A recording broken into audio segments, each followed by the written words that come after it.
الحمد لله نحمده ونستعينه ونستغفره ونؤمن به ونتوكل عليه ونعوذ بالله من شرور أنفسنا ومن سيئات أعمالنا من يهده الله فلا مضل له ومن يضلل فلا هادي له ونشهد أن لا إله إلا الله وحده لا شريك له ونشهد أن سيدنا ونبينا وشفيعنا وحبيبنا ومولانا محمدا عبده ورسوله أرسله بالحق بشيرا ونذيرا اللهم صل على سيدنا مولانا محمد وعلى آل محمد وبارك وسلم كما تحب ربنا وترضى عدد ما تحب ربنا وترضى. أعوذ بالله من الشيطان الرجيم. والذي بعث في الأميين رسولا منهم يتلو عليهم آياته ويزكيهم ويعلمهم الكتاب. قال النبي صلى الله عليه وسلم: أنا محمد وأنا أحمد وأنا الماحي وأنا الحاشي. وقال النبي صلى الله عليه وسلم: من أحب سنتي فقد أحبني ومن أحبني كان معي في الجنة، أو كما قال النبي صلی اللہ علیہ وسلم. قابل قدر بزرگوں اور عزیز دوستو، ہماری آج کی یہ مجلس امام الانبیاء سرور کونین آقا نامدار تاجدار مدینہ حضرت محمد الرسول اللہ صلی اللہ علیہ وسلم کی زندگی ہم سب کی زندگی میں کیسے منتقل ہو جائے،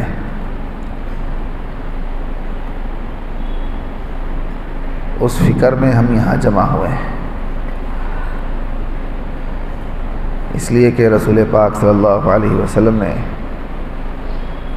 ان باتوں کو ارشاد فرمایا: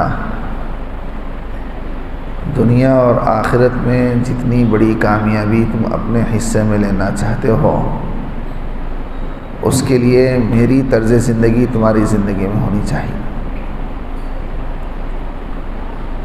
یہ بنیادی میرے دوست بزرگوں وجہ ہے. ہر فرد دنیا میں بھی اور آخرت میں کامیاب ہونا چاہتا ہے، اور کامیابی کا معیار حق تعالی شانہ نے نبی پاک صلی اللہ علیہ وسلم کی زندگی پر منحصر کیا ہے.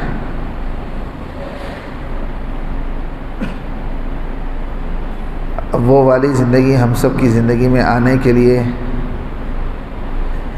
جتنا سیرت پاک کا مطالعہ اور جتنا ان سیرت کی باتوں کو ہم بغور سنیں گے،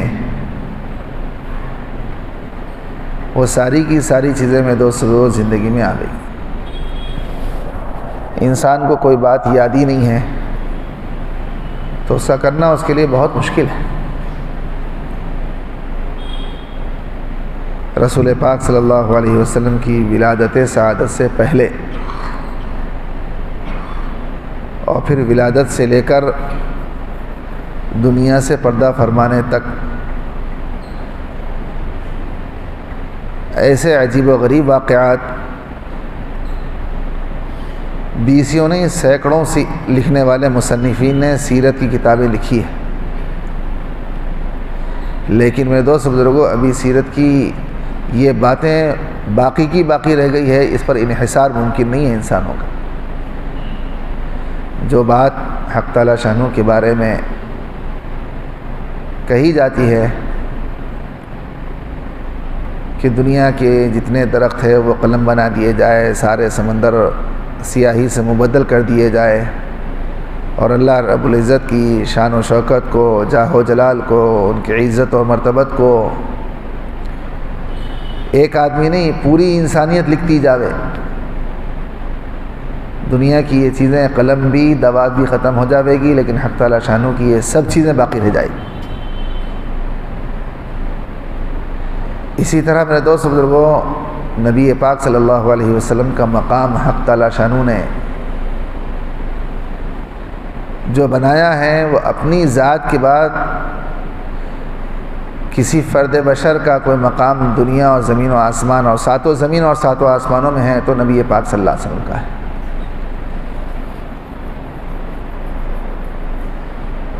ایک لمبی بحث ہے، اس کو یہاں کہنا مقصود نہیں ہے، لیکن اجماع علماء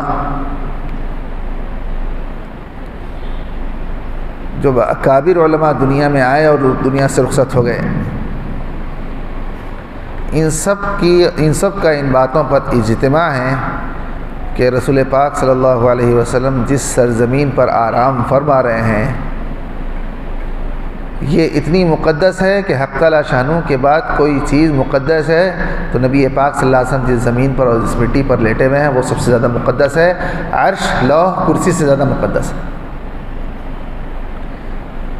اور حق تعالی شانہ اس کو اتنا مقدس بنائے ہیں تو نبی پاک صلی اللہ علیہ وسلم کی ذات گرامی، کہنے والوں نے اہل حق علماء نے ان باتوں کو فرمایا، اگر نبی پاک صلی اللہ علیہ وسلم دنیا میں بھیجنے کا حق تعالی شانہ ارادہ نہ کرتے تو پھر میرے دوست بزرگوں زمین و آسمان، چاند و سورج، پہاڑ و سمندر، یہ ساری باغ و بہار، آدم اور آدمزاد دنیا میں بھیجے نہیں جاتے۔ حق تعالی شانہ نے ہم کو اس نبی کا نام لیوا بنایا ہے۔ رسول اکرم صلی اللہ علیہ وسلم کی پیدائش یہ ایک انوکھا واقعہ ہے۔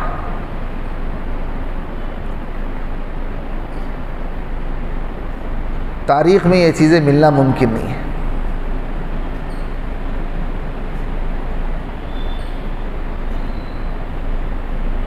حضرت عبداللہ رضی اللہ تعالیٰ عنہ کا نکاح حضرت آمنہ رضی اللہ تعالیٰ عنہ سے ہوا۔ یہ مکے کے اور ان کی اہلیہ مدینے کی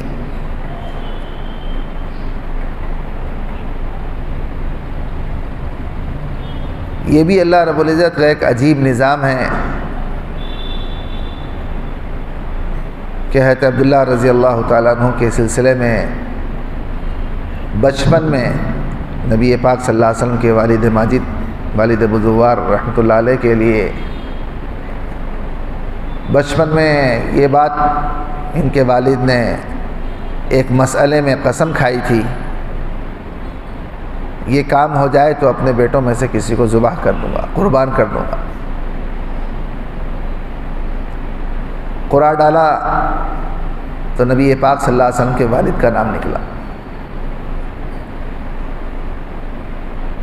جب اللہ کسی کو بچانے پہ آتے ہیں اور حق تعالی شانہ کو آپ کے ذریعے سے اور آپ کے صلب سے ایک ایسی ذات مقدسہ کو دنیا میں بھیجنے کا فیصلہ فرمایا ہے، کوئی طاقت اس کو ہاتھ نہیں لگا سکتی۔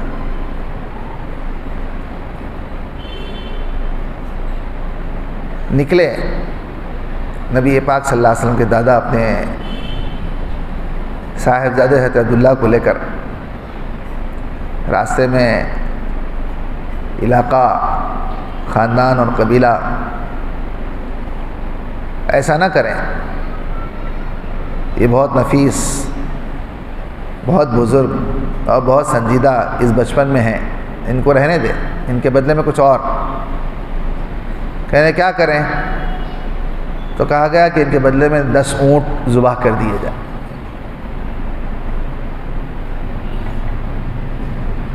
ٹھیک ہے، قرآن ڈالو۔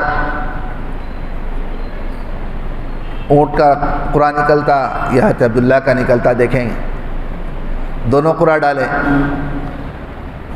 10 اونٹ ایک قرآن پہ لکھا گیا ہے کاغذ پر، حضرت عبداللہ رضی اللہ تعالیٰ عنہ کا نام کاغذ پہ لکھا گیا۔ دونوں میں سے ایک کو اٹھایا گیا تو حضرت عبداللہ کا نام نکلا۔ لوگوں نے کہا نہیں، حضرت عبداللہ کو ذبح نہیں ہو سکتے، قربان نہیں ہو سکتے، کیا کیا جائے؟ 10 اونٹ اور بڑھا دیے جائے۔ سیرت ابن ہشام میں کتاب ہے، اس میں سارا تفصیل اور بہت ساری کتابوں میں لکھا ہوا ہے واقعہ۔ اپنے گھرانے میں ان کتابوں کی تعلیم ہونی چاہیے، سیرت کے مذاکرے۔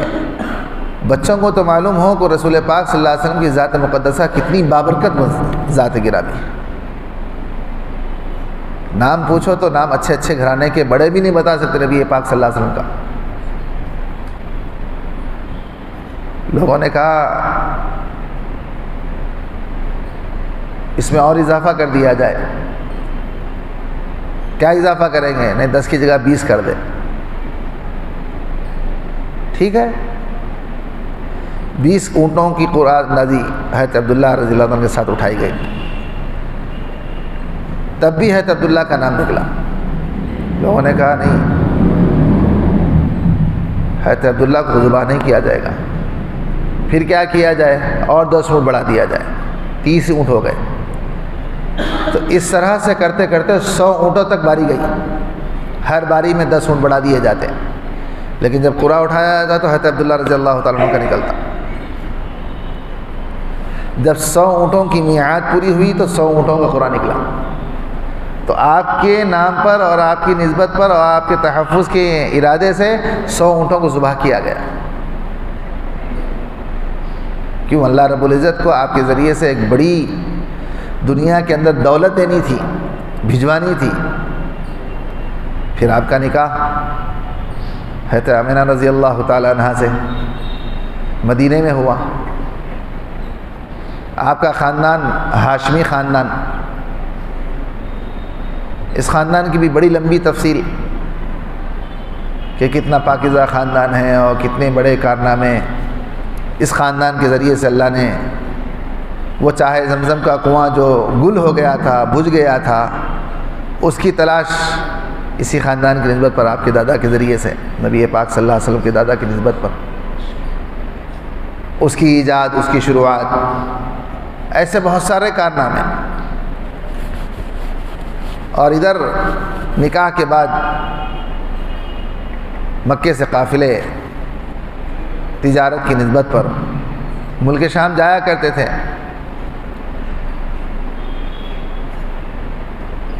حضرت عبداللہ رضی اللہ تعالیٰ عنہ بھی تجارت کے سفر میں چلے گئے۔ ادھر حضرت آمنہ رضی اللہ تعالیٰ عنہ امید میں آ گئی، خوشخبری آ گئی کہ اللہ رب العزت نے ایک امانت اس جوڑے کے ذریعے سے حضرت آمنہ رضی اللہ تعالیٰ عنہ کے پیٹ میں منتقل کیا ہے۔ ملک شام کے سفر سے واپسی میں مدینہ ٹھہرے، راستے ہی میں طبیعت بگڑ گئی حضرت عبداللہ رضی اللہ تعالیٰ عنہ کی، وہاں علاج کروایا، لیکن علاج نے زندگی کو جفا نہیں کیا، وفا کیا۔ تھوڑے ہی دن میں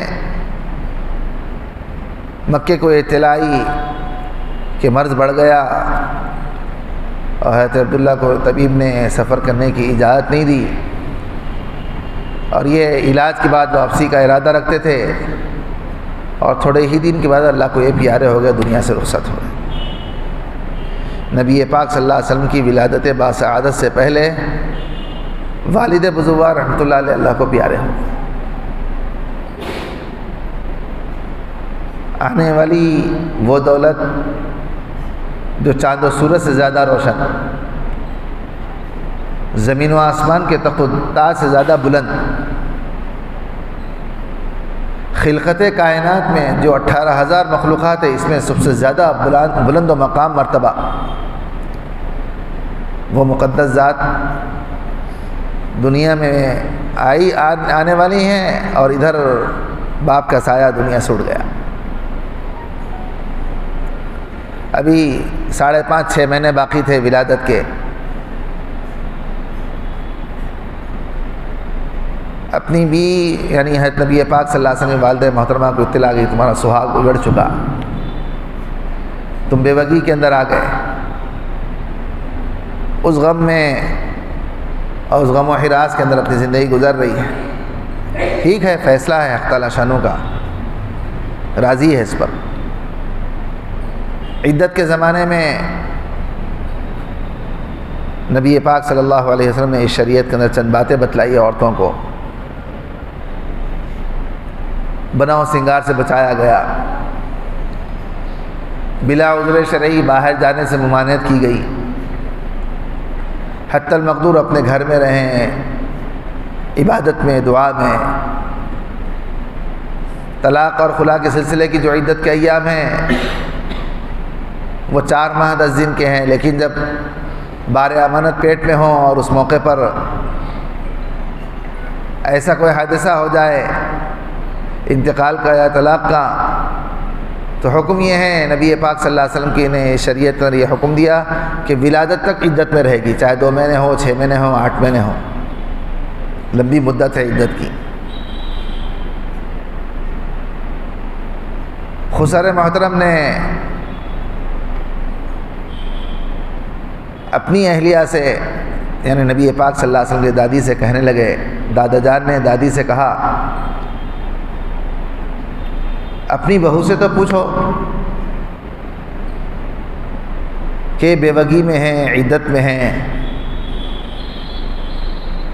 ان کے کپڑوں سے اور ان کے جسم سے جو خوشبو آ رہی ہے اس کی لگانے کی ممانعت ہے، یہ کہاں سے آ رہی ہے؟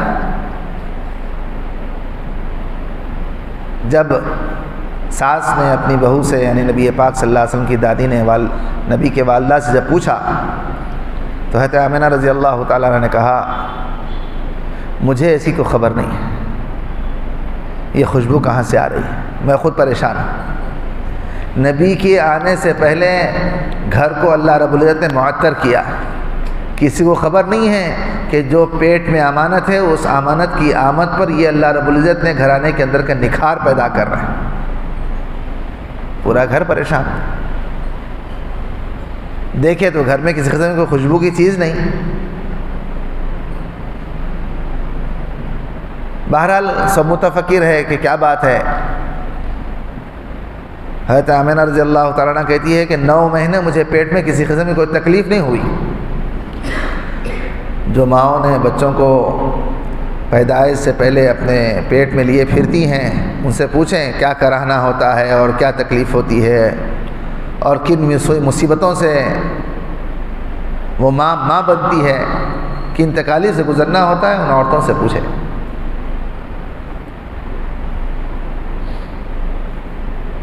حضرت آمنہ کہتی ہے رضی اللہ تعالیٰ عنہ گھر میں پانی بھرنے کے لیے کوئی مرد نہیں تھے، مجبوری کے درجے میں اسی عدت کے ایام میں مجھے پانی بھرنے کے لیے قریب کے کنویں میں جانا پڑتا تھا۔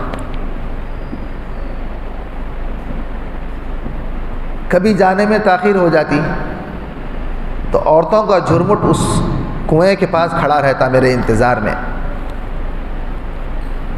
اور جب میں آتی تو عورتوں کی قطار رہتی، پہلے وہ بعد میں یہ، لیکن جب مجھے آتا ہوا دیکھتے تو مجمع ہٹ جاتا، آپ قریب آ جائیں، آپ قریب آ جائیں۔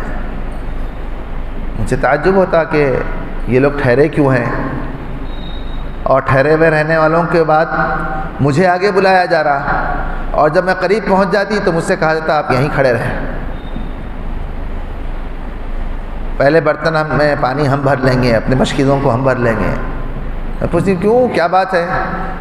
تو عورتیں کہتی ہے کہ جب ہم آتے اور تم نہیں آتے تو ڈول رسی ڈال کر پانی نکالنا پڑتا، اسے بڑی مشقت ہوتی، اور جب تم آ جاتے اور یہاں سے ہم کنویں کے پاس کھڑے ہو جاتے تو کنویں کا پانی نیچے کا اوپر کو ابل آ جاتا۔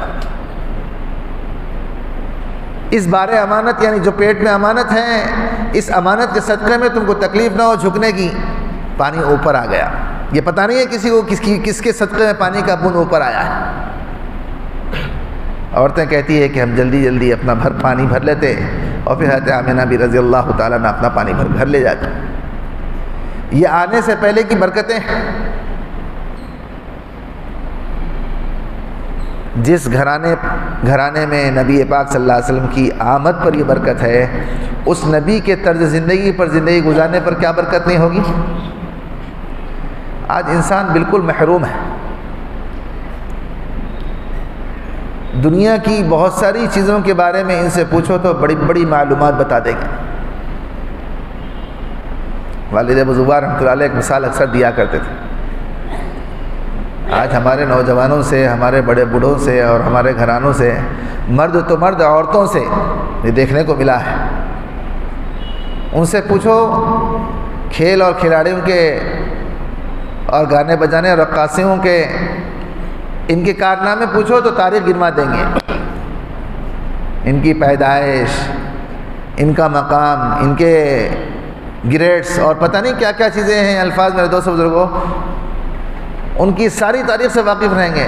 لیکن بدقسمتی یہ ہے کہ نبی اور صحابہ اور نبی کے گھرانے اور نبی کی آمد سے لے کے دنیا سے پردہ فرمانے تک نبی پاک صلی اللہ علیہ وسلم کی سیرت سے بالکل ناواقف۔ یہ سب چیزیں میرے دوست بزرگوں ہم اپنی زندگی میں کب لائیں گے اور کیسے لائیں گے، یہ سوچنے کی ضرورت ہے۔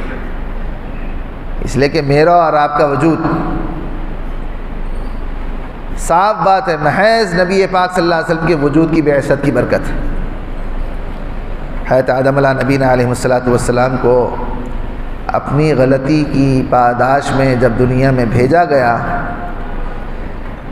40 سال ایسے گزرے ہیں جو زمین سے آسمان کو دیکھنے کی جرأت نہیں کی، مارے خوف کے، دن دو دن نہیں، 40 برس نبی پاک صلی اللہ علیہ وسلم نے ارشاد فرمایا۔ اس کا خلاصہ یہ کہ حضرت آدم علیہ السلام کے رونے کے آنسوؤں کو جمع کیا جائے تو دنیا کا سمندر چھوٹا ہو جائے گا، اتنا روئیں۔ سوچیں 40 سال کس کو کہتے ہیں؟ اور پھر 40 سال کے بعد حق تعالیٰ شانوں کے سامنے جو دعا مانگی، فضائل اعمال کا جو حصہ فضائل ذکر ہے، شیخ نے اس میں اس کو لکھا ہے، اور اس حدیث کا کیا درجہ ہے وہ بھی ساری تفسیر اس میں لکھی ہے۔ حضرت آدم علیہ نبینا علیہ السلام حق تعالیٰ شانوں کے سامنے اس بات کی بھیک مانگی ہے، اے اللہ میرے اس قصور کو محمد صلی اللہ علیہ وسلم کے صدقے میں معاف فرما دے۔ حق تعالیٰ شانوں کی رحمت جوش میں آئی، 40 سال روئے اور پتہ نہیں کیا کیا مانگے۔ حق تعالیٰ شانوں دیکھ رہے، آسمان سے جبرائیل امین اتر گئے وحی لے کر، اور پوچھا حضرت آدم علیہ السلام سے، حق تعالیٰ شانوں یہ پوچھ رہے ہیں کہ محمد کون ہیں، آپ کیا جانتے ہیں؟ تو اس وقت حضرت آدم علیہ نبینا علیہ السلام نے فرمایا، جبرائیل جس وقت مجھے انسان بنا کر عرش کے سامنے لایا گیا اور جب سجدہ شکر کا حکم ہوا تو اس کے بعد میں دیکھا کہ عرش پر ایک توغرہ لٹک رہا ہے، اس پہ جو لکھا ہوا ہے لا الہ الا اللہ اور محمد الرسول اللہ۔ پہلا جز اللہ کا نام کا ہے، دوسرا جز محمد رسول اللہ کا ہے۔ تو میں اسی وقت سمجھ گیا کہ اللہ کے نام کے ساتھ جو نام جڑا ہوا ہے وہ مجھ سے زیادہ عظمت والا ہے۔ تو مجھے آج یاد آیا تو اس نام کے صدقے میں دعا مانگی۔ تو حق تعالیٰ شانوں نے فرمایا، ہاں یہ وہ ذات مقدسہ ہے، یہ جو آپ کی اولاد میں سب سے آخر میں پیدا ہوں گے، جو نبوت کی فہرست میں ہے۔ آپ کے بیٹے ہوں گے، امام الانبیاء ہوں گے، رحمت للعالمین کے مقام پر ہوں گے، کونین کا سرداریت ان کے ہاتھ میں ہوں گی، روز محشر میں لوائے حمد کا جھنڈا ان کو دیا جائے گا، وہ ان کا نام محمد ہے، وہ دنیا میں نبیوں میں سب سے آخر میں آویں گے۔ ان کی نسبت پر آپ نے جو دعا مانگی ہے، حق تعالیٰ شانوں نے آپ کی دعا کو قبول کیا ہے اور آپ کی غلطی کو معاف کیا ہے۔ نبیوں کی اپنی غلطی کی معافی کے لیے میرے دوست بزرگوں، نبی پاک صلی اللہ علیہ وسلم جس کا ہم اور آپ نام لیتے ہیں، وہ مقدس ذات اتنی بلند ہے، اور ان کی سیرت اور ان کے طور طریقے سے ہماری زندگی بالکل بیگانہ ہے، اجنبی ہے، ہم جانتے ہی نہیں کہ ہماری زندگی اور پیدائش سے پہلے کے واقعات گھرانے کے اندر ایسے۔ جس دن نبی پاک صلی اللہ علیہ وسلم کی ولادت باسعادت ہوئی، رات کا وقت تھا، ایک چراغ جل رہا تھا، دو خاتون دایا بن کر آئی تھی کہ اس ولادت کے وقت کوئی نہ کوئی ہمسر ہونا چاہیے۔ جب وہاں پہنچی تو دیکھیں کہ وہ جو چراغ جل رہا تھا تھوڑی دیر کے اندر وہ گل ہو گیا، اندھیرا دوبالا ہو گیا۔ وہ متفکر ہو گئے، کیا کرے، روشنی ہو تو کہاں سے لاویں، اس لیے جو چراغ میں تیل تھا وہ ختم ہو گیا اور چراغ گل گیا۔ یہ سوچ ہی رہے تھے، اتنے میں نبی پاک صلی اللہ علیہ وسلم کی ولادت باسعادت ہوئی، اور رسول پاک صلی اللہ علیہ وسلم جس حجرے میں پیدا ہوئے وہ حجرہ نور سے منور ہو گیا۔ اسی وقت پورا گھرانہ سمجھ گیا کہ ان کی آمد کی برکت پچھلی پوری زندگی، پورے 9 سال گھرانے کے اندر رحمت، برکت، خوشبوؤں کی ایک اچھی خاصی فضا، باہر دیکھنے والی وہ عورتیں کہ کنویں کا پانی جو نیچے ہے وہ بالکل اوپر آ گیا۔ یہ ایسی بہت ساری چیزیں سمجھ گئے کہ یہ آنے والا لڑکا بہت بابرکت ہے، ہمارے خاندان کے لیے باعث رحمت۔ کسی کو کچھ پتہ نہیں، یہ بڑے ہو کر مستقبل میں نبیوں کے صف میں داخل ہوں گے، کسی کو کوئی پتہ نہیں۔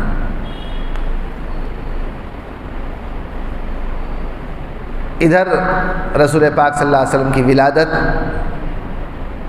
نبی کی پیدائش پر دنیا کا کفر ٹوٹا ہے، صرف پیدائش پر۔ محنت کے تو بہت بات کی بات ہے۔ وہ آگ جو برسہ برس جل رہی تھی، جس کی ابتدا کہاں سے ہوئی تھی کسی کو پتہ نہیں، اس کو بجھانے کی ہزاروں کوشش سب ناکام، نبی کی پیدائش پر وہ آگ بجھ گئی۔ دنیا حیران ہے، متحیر ہے، کیا بات ہو گئی۔ اور ادھر شیطان ماتم کر رہا ہے، سینہ پیٹ رہا ہے، بال کھینچ رہا ہے۔ وہ آ گئے جن کی نسبت پر انسان کھڑا ہوگا تو اس کے پچھلے اگلے سب گناہ معاف ہو جائیں گے۔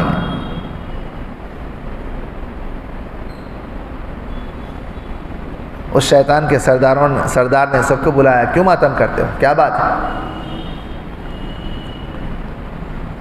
جس کا انتظار تھا دنیا کے اندر اب وہ آ گئے ہیں، ان کی نسبت پر وہ نبوت کے دعوے کے بعد جب لوگوں کو اپنے قریب بلاویں گے اور جو ان کے ہاتھ پہ ہاتھ دیویں گے اور توبہ کریں گے، ان کے پچھلے اگلے گناہ معاف ہو جاتے ہیں۔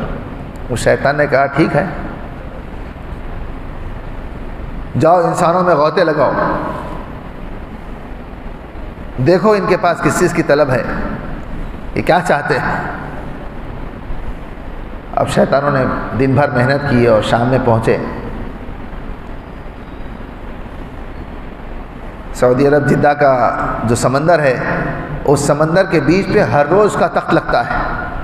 حدیث پاک میں آیا ہے، رسول پاک صلی اللہ علیہ وسلم نے ارشاد فرمایا، سمندر کے بیچوں بیچ اس کا تخت لگتا ہے اور پورے شیاطین وہاں جمع ہوتے ہیں اور دن بھر کی پوری کارگزاری لاتے ہیں، کون کیا کیا، کس میاں بیوی میں لڑا دیا، کس دوست کے اندر پھوٹ پیدا کر دی، کس کو دھوکہ دے دیا، کس کو جھوٹ پہ لگا دیا، کس کو زنا پہ لگا دیا، کس کو تاش کے پتوں پہ لگا دیا، یہ ساری چیزیں وہاں آئی۔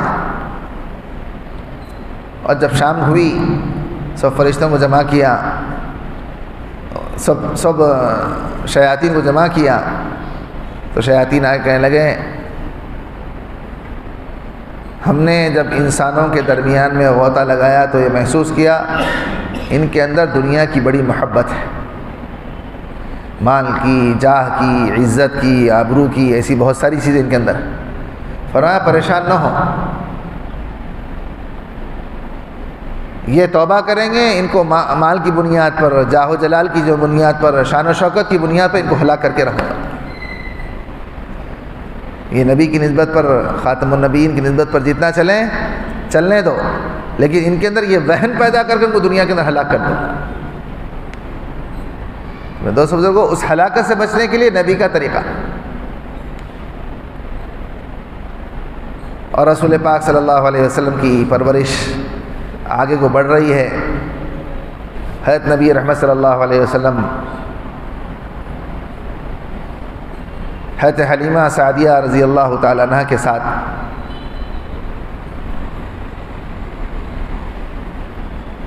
مکے سے قریب کے علاقے میں پرورش کے عنوان پر دے دیے گئے۔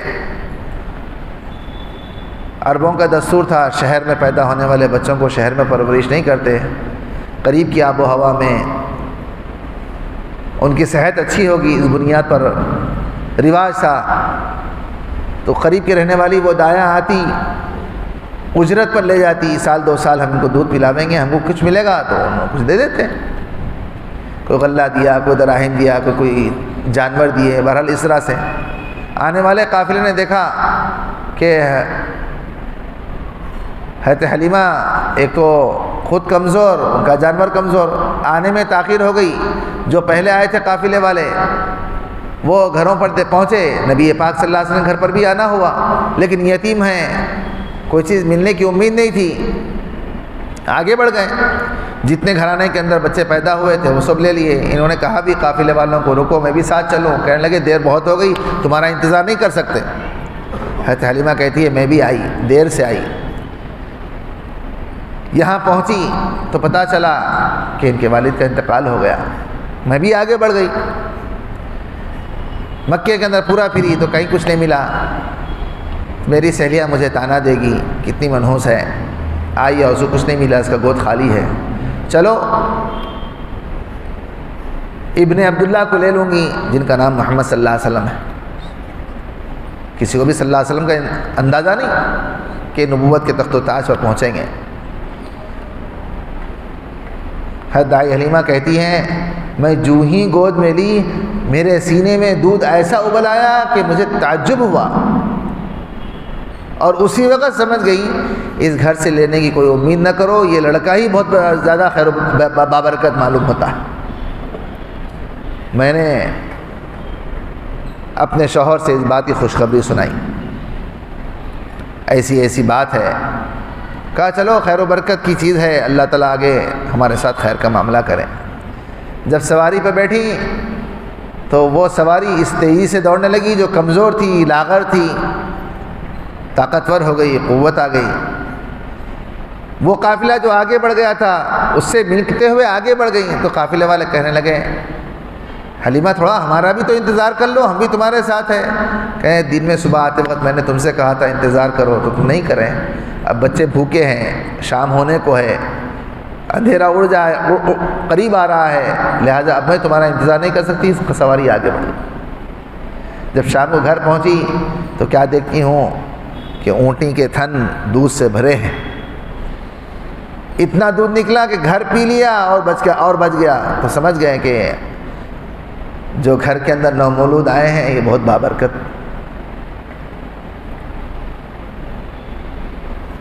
حضرت حلیمہ کہتی ہیں بڑے ہونے کے بعد میں نے نبی پاک صلی اللہ علیہ وسلم سے پوچھا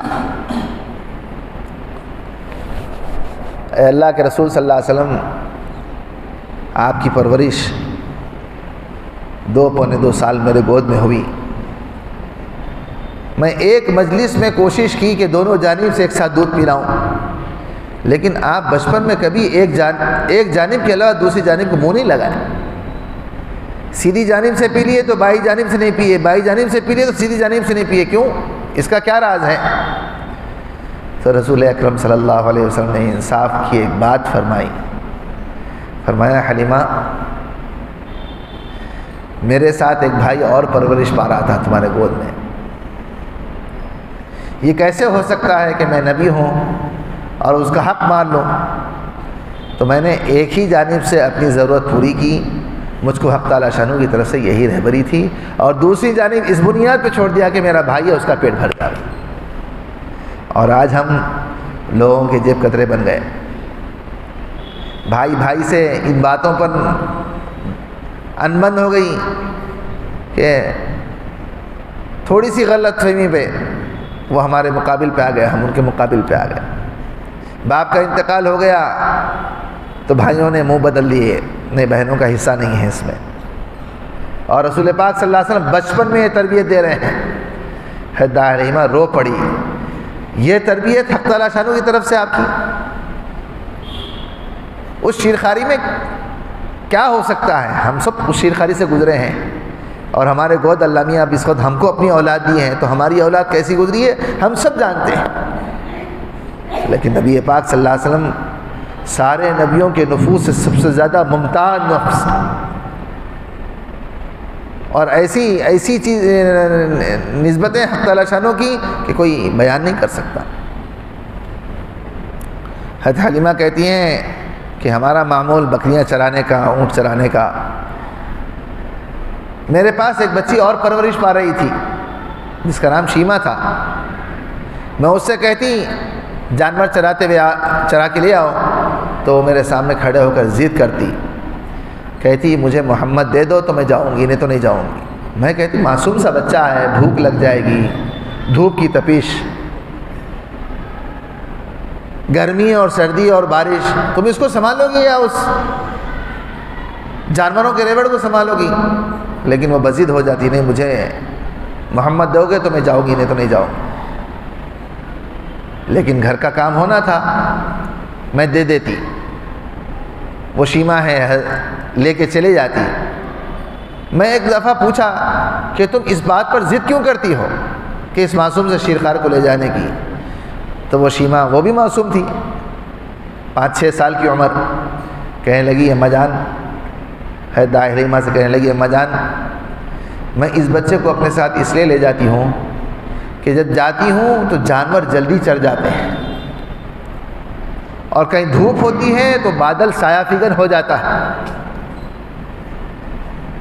اور میں اس کو لے کے بیٹھ جاتی ہوں تو پورے جانور جلدی کھا پی کے آ کے ہم کو منہ تکتے ہوئے بیٹھ جاتے ہیں۔ زیادہ بھاگ دوڑ کی، محنت کی، مشقت کی نوبت نہیں آتی، جلدی جانور چڑھ جاتے ہیں اور جلدی میں گھر آ جاتی ہوں۔ تو یہ کیفیت پیدائش سے پہلے کی ایسی اور پیدائش کے بعد کی ہے۔ الغرض زندگی کا حصہ گزرتا رہا، پھر 2 سال کے اندر وہ شق صدر کا معاملہ نبی پاک صلی اللہ علیہ وسلم کے ساتھ حضرت شیمہ کہتی ہے میں تیزی سے دوڑتی ہوئی آئی اور آ کر اپنی رضائی ماں باپ سے کہنے لگی ایسا کچھ واقعہ ہوا، کچھ سفید پوش لوگ آئے ہیں۔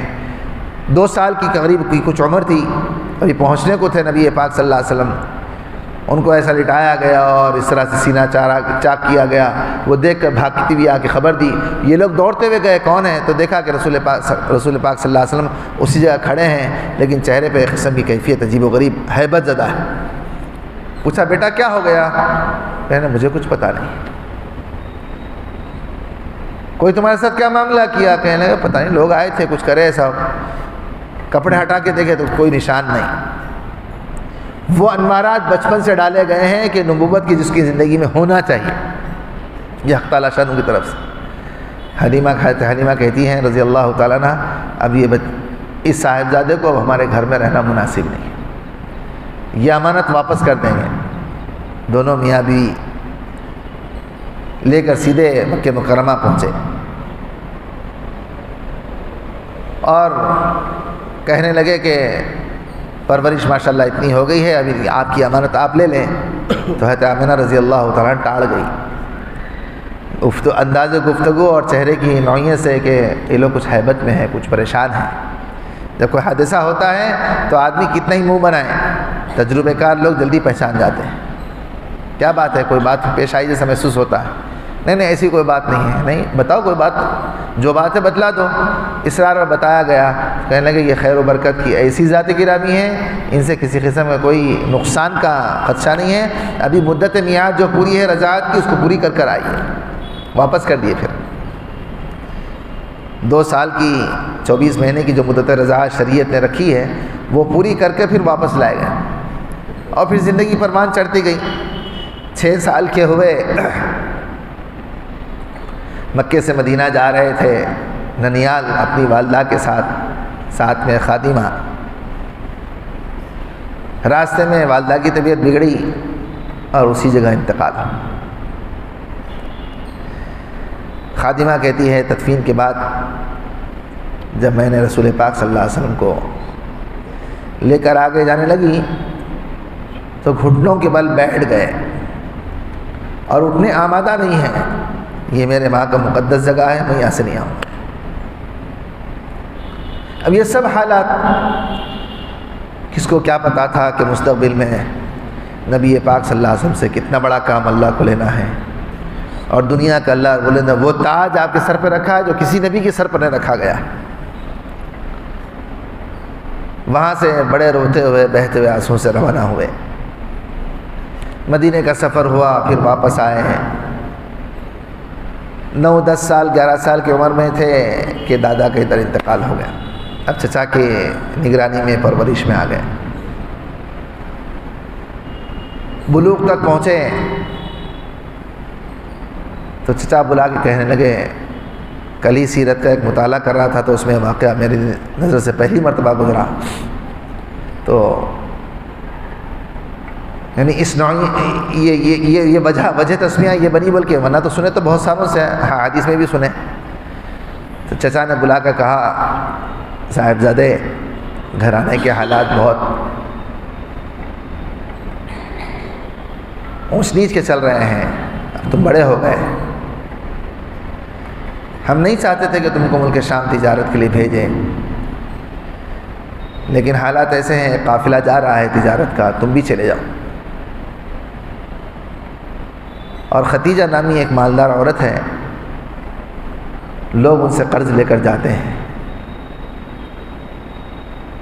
اس واقعے کی تفصیل تو تھی، لیکن ہے تو نبی پاک صلی اللہ علیہ وسلم کو چچا نے یہ کہہ کر بھیجوایا، یہ اندازہ نہیں تھا۔ نبی پاک صلی اللہ علیہ وسلم نے فرمایا، چچا میں بھی جانتا ہوں، لیکن میرا جی نہیں چاہتا کہ میں کسی سامنے سوال کروں، آپ دعا کیجئے، میرے کو امید ہے کہ حضرت ختیجہ خود مجھے بلوائے گی، ان کو کسی ایک فرد کی اور مرد کی ضرورت ہے۔ اور اس وقت تک نبی پاک صلی اللہ علیہ وسلم پورے مکے میں امین و صادق ایسے القاب سے پکارے جاتے کہ کسی کے ساتھ وہ لقب ملتا ہی نہیں، ایسے القاب سے۔ ایک دن یا 2 دن نہیں گزرے، حضرت ختیجہ رضی اللہ تعالیٰ عنہ کا غلام آیا کہنے لگا کہ حضرت ختیجہ نے آپ کو بلوایا ہے۔ یہ سمجھ گئے میں جو چیز سوچا تھا اور میرے چچا پر جو الجھن تھی وہ دن آ گیا۔ میں گیا اور انہوں نے کہا کہ ایک قافلہ جا رہا ہے تجارت کی بنیاد پر، میری طرف سے اس قافلے میں آپ تشریف لے جائیں، جتنے مکے میں رہنے والے ہیں امانت دار لوگ ہیں، ان میں سب سے زیادہ امین امانت داری آپ پر زیادہ لوگوں کی نگاہ ٹکی ہے، میرا بھی دل مطمئن ہے، جو نفع کاروبار میں آتا ہر ایک کو جتنا ملتا تھا میں آپ کو دگنا دوں گی، اگر ہر ایک کو 1% دیتی تو آپ کو 2% دے دوں گی۔ حضرت نبی پاک صلی اللہ علیہ وسلم نے فرمایا میں اپنے چچا سے مشورہ کر لوں گا۔ گئے اور کہا چچا جان سے، چچا جان ایسی پیشکش آئی ہے، کل کو غلام آیا تھا حضرت ختیجہ کا اور یہ کہا آپ جس بات کو کہہ رہے تھے وہ بات آ گئی، سفر کر لوں؟ چچا جان نے کہا ہاں بیٹے سفر کر لو۔ سفر شروع ہوا، حضرت ختیجہ کہتی ہیں کہ آپ کے ساتھ یہ غلام رہیں گے، یہ میرے غلام بھی ہے آپ کے بھی غلام ہے، اور غلام کو پابند کر دیا، جو بولے وہ سن لینا، پوری خدمت کرنا، پوری رعایت کے ساتھ چلنا، کہ ذری برابر بے اکرامی اس نوجوان کی نہیں ہونا۔ حضرت ختیجہ ان کو ہدایت دے رہی، نصیحت کر رہی۔ وہ غلام کہنے لگے کہ میں ان کے ساتھ چلتا رہا، ملک شام پہنچے شام کو، اور وہاں ہمارا قافلہ اتارا، لوگ اپنے کاروبار میں منتشر ہو گئے۔ رسول پاک صلی اللہ علیہ وسلم ایک درخت کے نیچے اپنے آپ کو لٹا لیا آرام کے لیے۔ سامنے اس درخت کے سامنے ایک مکان جس کو ہم خانقاہ کہتے ہیں، اہل اللہ کی اکابرین کی، ویسی ایک خانقاہ، ایک راہب وہاں رہتے تھے، حضرت عیسیٰ علیہ السلام کو ماننے والے۔ جو ہی نبی پاک صلی اللہ علیہ وسلم کو اس درخت کے نیچے آرام کرتا ہوا دیکھا، وہ راہب اپنی خانقاہ سے نکل کر سیدھے ہی آیا اور اس غلام سے پوچھا یہ کون ہے؟ اس غلام نے کہا ان کا نام محمد ہے، کہاں رہتے ہیں؟ مکے میں رہتے ہیں۔ کس خاندان اور قبیلے سے ہیں؟ فرمایا ہاشمی خاندان کے۔ جب یہ سب باتیں سنی تو اس راہب نے کہا کل کو جب بڑے ہوں گے یہ نبی ہونے والے ہیں، ہماری کتابوں میں ان کی علامتیں لکھی بھی ہیں، اور یہ علامت بھی لکھی بھی ہے اس درخت کے نیچے جو آرام کر رہے ہیں اور تم کھڑے ہیں، تم نہیں کر رہے ہیں، یہ درخت کے نیچے سوائے نبیوں کے کوئی آج تک آرام نہیں کیا ہے۔ اس درخت کو یہ سب سے بڑا اعزاز ہے۔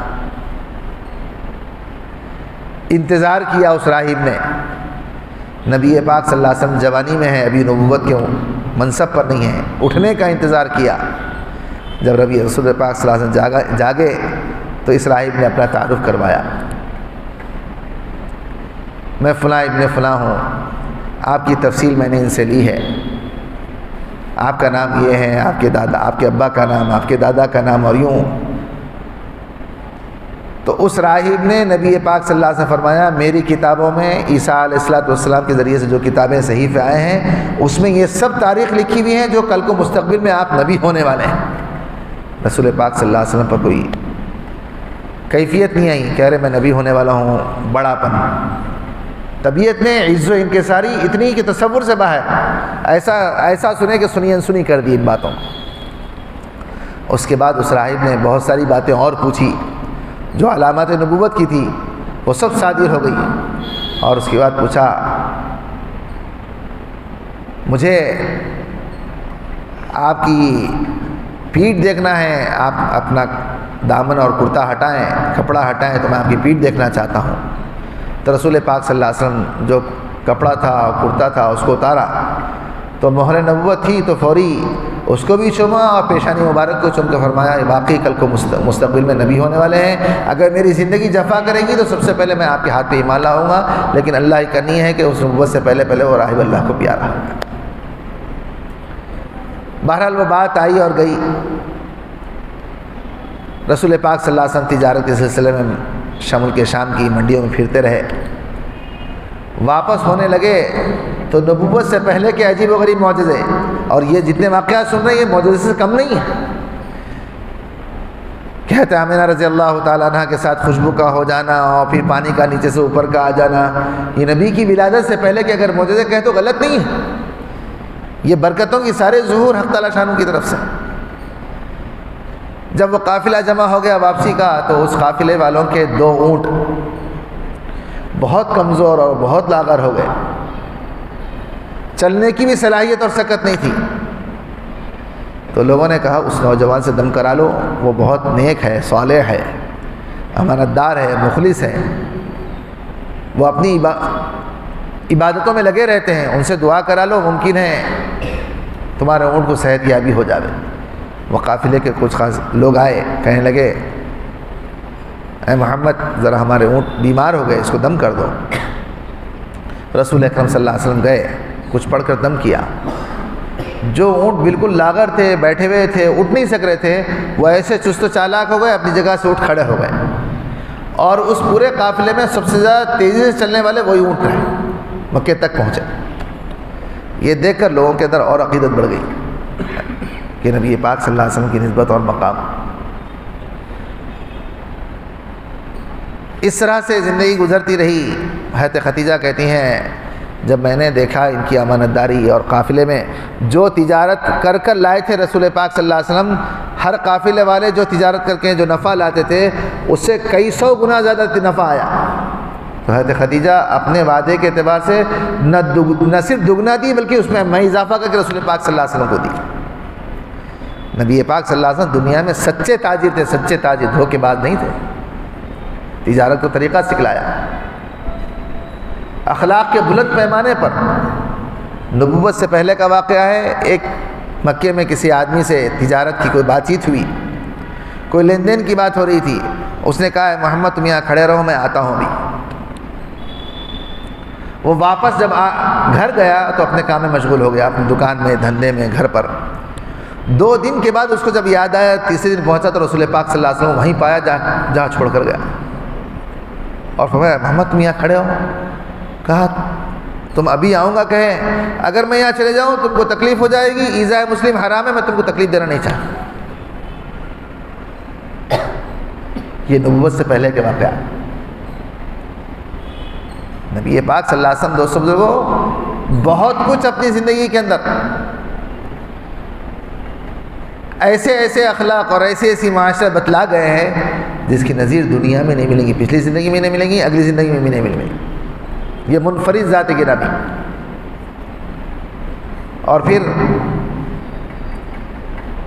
عمر جب 25 سال کو پہنچی تو رسول اکرم صلی اللہ علیہ وسلم کے پاس حضرت خدیجہ اپنا پیغام پہنچایا، میں آپ سے نکاح کرنا چاہتی ہوں۔ نبی پاک صلی اللہ علیہ وسلم اپنے چچا کے پاس پہنچے اس پیغام کو لے کر، تو چچا نے کہا عمر میں تم سے بڑی ہیں،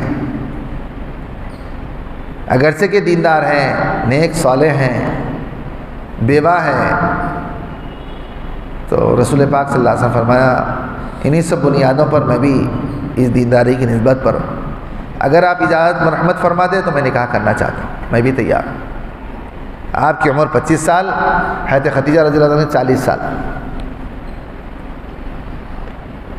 بہرحال تقدیر میں یہی تھا، نکاح ہوا۔ پھر آپ کے ذریعے سے 7 بچے اللہ رب العزت دنیا میں پیدا فرمائے، 4 بیٹیاں اور 3 بیٹے۔ بہرحال ایک ایک کر کے تینوں بیٹے بھی اللہ کو پیارے ہو گئے بلوغ سے پہلے ہی پہلے۔ اس کا صدمہ نبی پاک صلی اللہ علیہ وسلم پر بہت کہ وہ دنیا سے رخصت ہو گئے، لیکن 4 بیٹیوں کی پرورش کی، اور پھر رسول پاک صلی اللہ علیہ وسلم 11 سال تک مدینے کے اندر 13 سال تک اپنی زندگی گزاری۔ 40 سال کی عمر میں آپ کو نبوت ملی، جبل نور غار ثور جو ہے وہاں رسول پاک صلی اللہ علیہ وسلم کچھ توشہ بدی کھانے پینے کے زیادہ سفر لے کر ہفتوں وہاں چلے جاتے۔ حضرت مجان خدیجہ رضی اللہ تعالیٰ عنہ گاہے گاہے لمبی مدت ہو گئی ابھی آئے نہیں، طبیعت کیسی ہے، کچھ کھانے پینے کے سامان ہے نہیں ہے، اس کو دینے کے لیے جاتی۔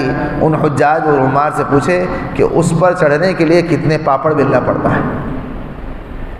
اب تو سیڑھیاں بن چکی ہیں تو لوگ جانے میں راستے میں کئی دفعہ بیٹھ جاتے ہیں تھک ہار کر، اور وہاں رسول پاک صلی اللہ علیہ وسلم چڑھ کر بیٹھ جاتے اور اپنی دعاؤں میں مناجات میں حق تعالیٰ شانوں سے مراقب ہو جاتے۔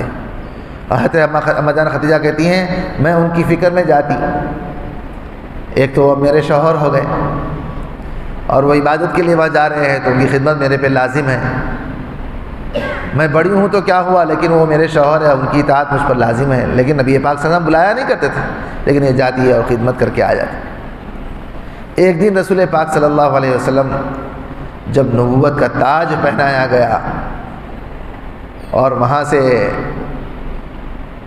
لوٹ کر اپنے گھر کی طرف آئے، کیفیت بڑی عجیب و غریب تھی، اس لیے کہ نبوت کا جو بوجھ تھا وہ ہر انسان نہیں سنبھال سکتا۔